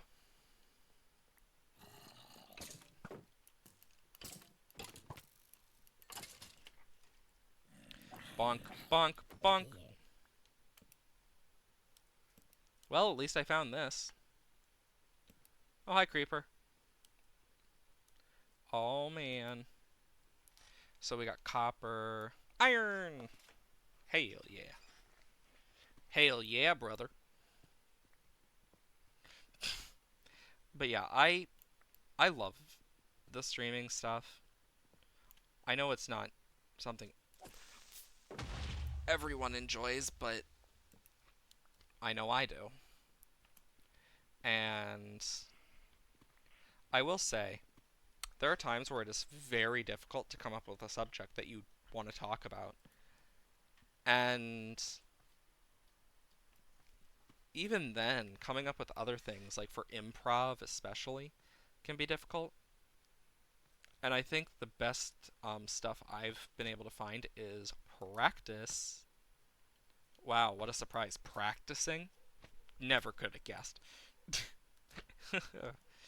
uh, we're gonna be here a sec.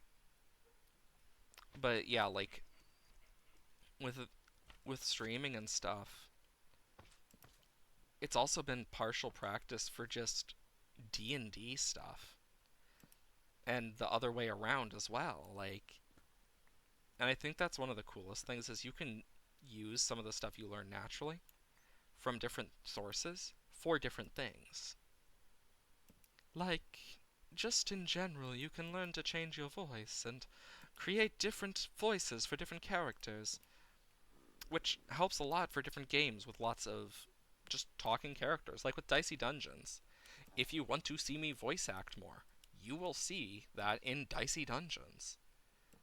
Like, it's kind of that mixed bag of you gotta learn somehow, some way at times, and it's fun for me.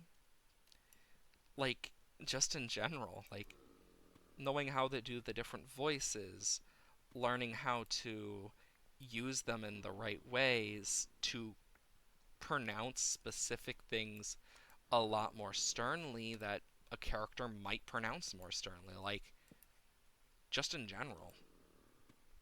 Such a weird thing, but also so interesting because everyone is so different, yet the same at the same time. And it's cool because you can be from two separate places on the planet, have a completely different accent, etc. But because of like the internet, you can know about some of the strangest shit, and they might know about it too, which is funny as hell to me. Like, I know I've had people join my stream from different countries, etc. Hell, I can see who's joined, etc., who's lurked. Like, I can see all that, who's even joined for just a few seconds and left. I can see all sorts of things, people who watch. I heard another zombie.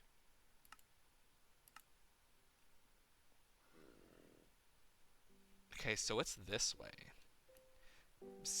Zombie Villager specifically. And yeah, not everyone is like me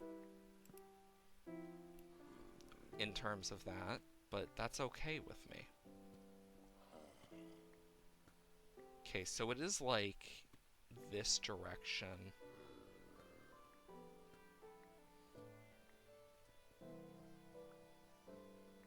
I know that not everyone is the same about it, but okay, I'm going to find this damn zombie villager.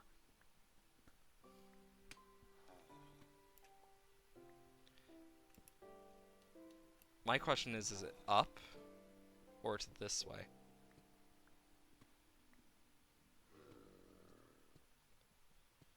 Oh, it's most likely up.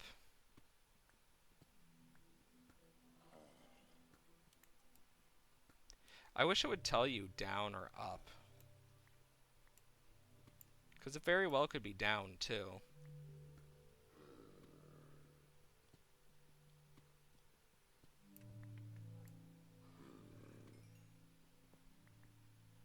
Me listening closely and intently. Like, just trying.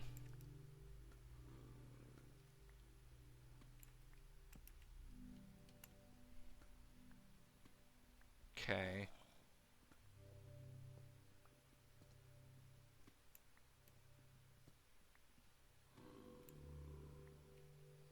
Okay, yeah, it is like over here somewhere.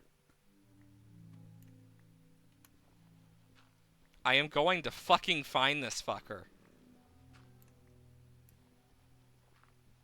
I can hear it. It's like right here. I can hear you. Where are you? You're haunting me. It's haunting me.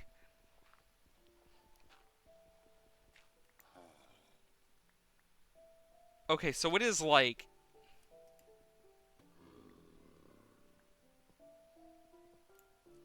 It has to be.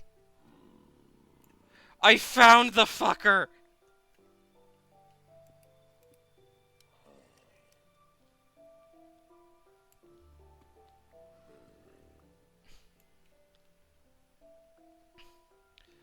Oh, fucking hell.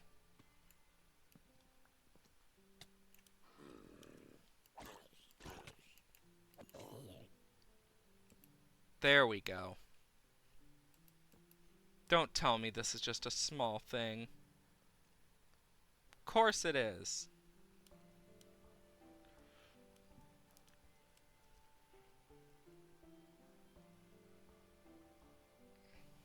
Nope.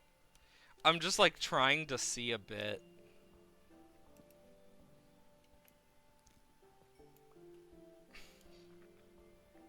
Me just keeping this so I can tell.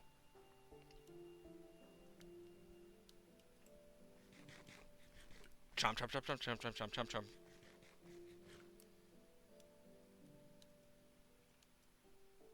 Okay, skeletons.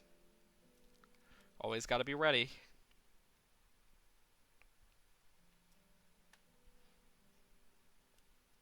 Ooh boy. But like, as I forgot what I was even talking about. Still annoyed though that that zombie villager didn't hold any secrets for us. But such is the way of the caves. Let's see. I don't know if any of you have done it yet, but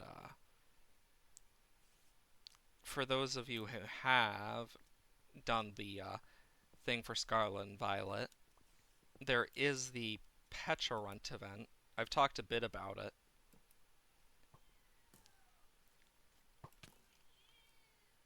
Come on. Fucker. I know that for me, I finished it. It was really freaking weird and crazy. I know today they were ah!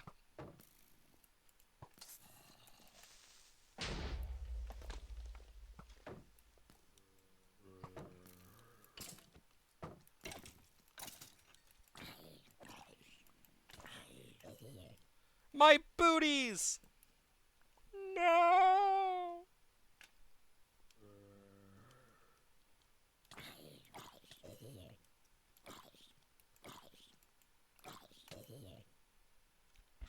We killed each other. Well, okay then. I'm gonna head out. See you next time. Well, I hope you have a wonderful day, 21. Oh boy.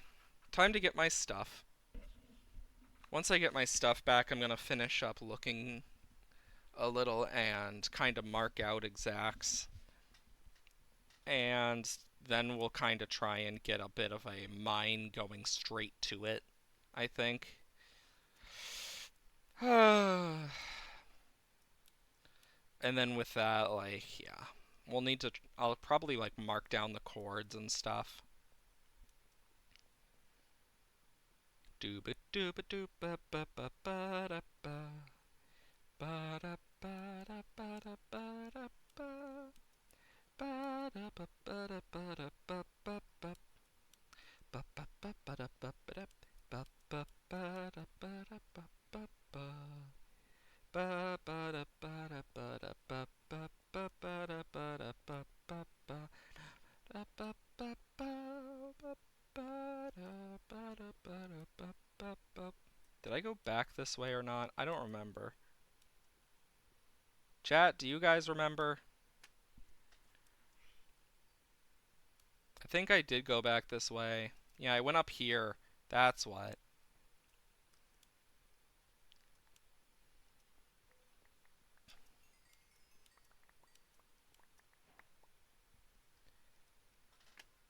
Unbreaking 1, nice.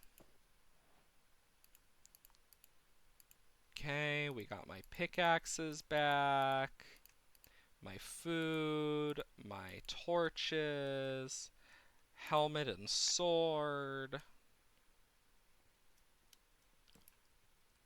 Oh, that's a scary thing.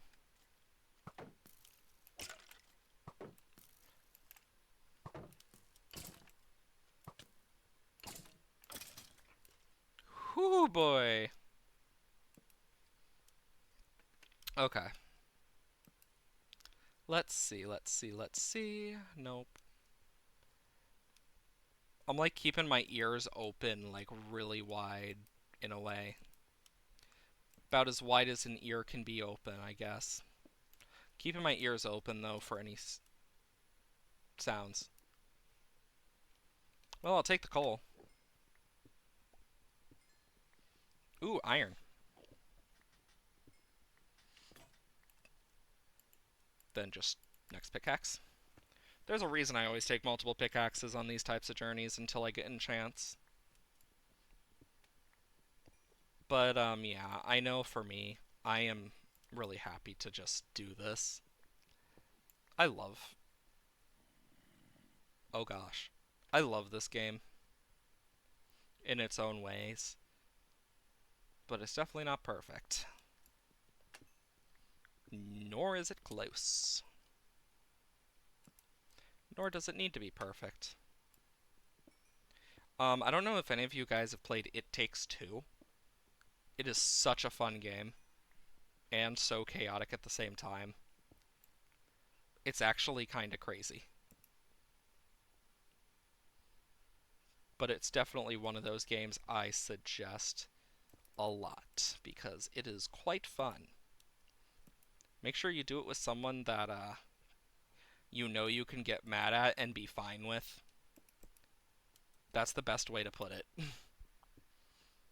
Because, let's just say you can fuck around with people a lot in that game. If you so choose. Okay, let's see. Okay. Okay, that could have been worse. Could have been worse. Think it's this way? Yep. Mark that. Oh shit, how'd I miss this? I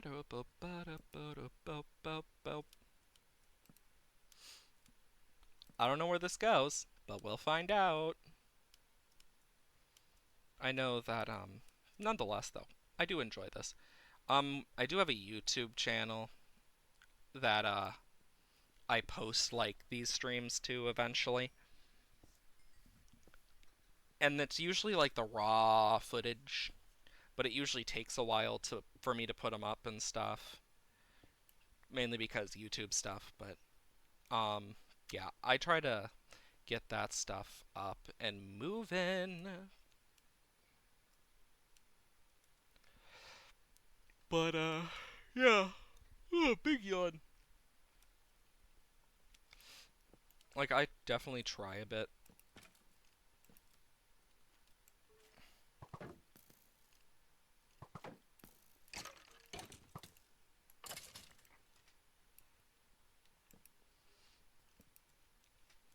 Where is it?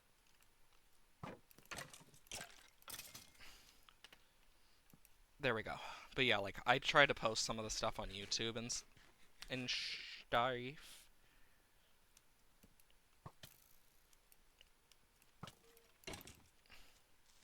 Goodbye!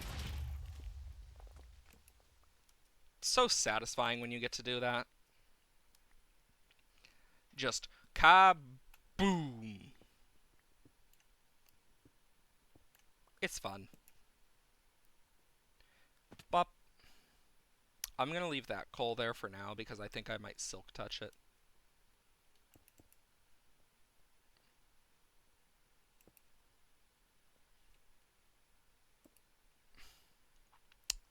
Okay. And then getting out of here. Doop doop doop doop doop ba doop. I'm just marking it so I can kind of see it with like very visible blocks for here. Because I think that's just a better idea to do.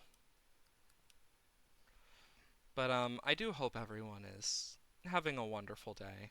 And if not, I do hope it gets better. Everyone deserves a wonderful day. But yeah. Um, as we get back to the surface and get everything into their chests, I will end stream, but I will also leave you off with a few things. Big stretch. I know there's some upcoming dates that I'll need to talk about, most likely eventually. It just depends. What happens in a bit. Also, I need to. This is gonna annoy me if I don't turn it off. Boop, boop, boop. Weapon. Diamond. Amethyst. Lepus. Coal. Gravel. Deep slate. And Cabble. But, yeah. I think this is a good place to end stuff off. Just a reminder, exclamation mark Discord in the chat. And we have the Discord. Join if you like. I will basically be sent whenever we go live. I send out a notification. What else? What else? There's going to be a few things. Next stream is going to be a stream where we just do some basic stuff, just you know, back and forth with some art. But then, at least that's the plan for Wednesday's stream. If anything comes up, I always update on my Discord if something happens that causes things. Um, but yeah, I will be seeing you on Wednesday. I hope you all have wonderful days. Let's see. Is there anyone I could um let's see.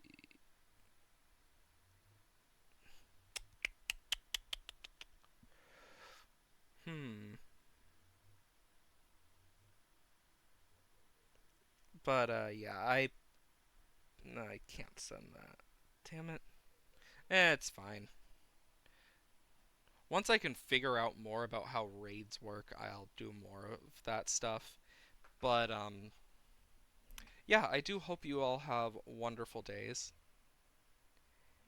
I know that I'm just gonna be working on some stuff before I fully head out to my next thing I need to do.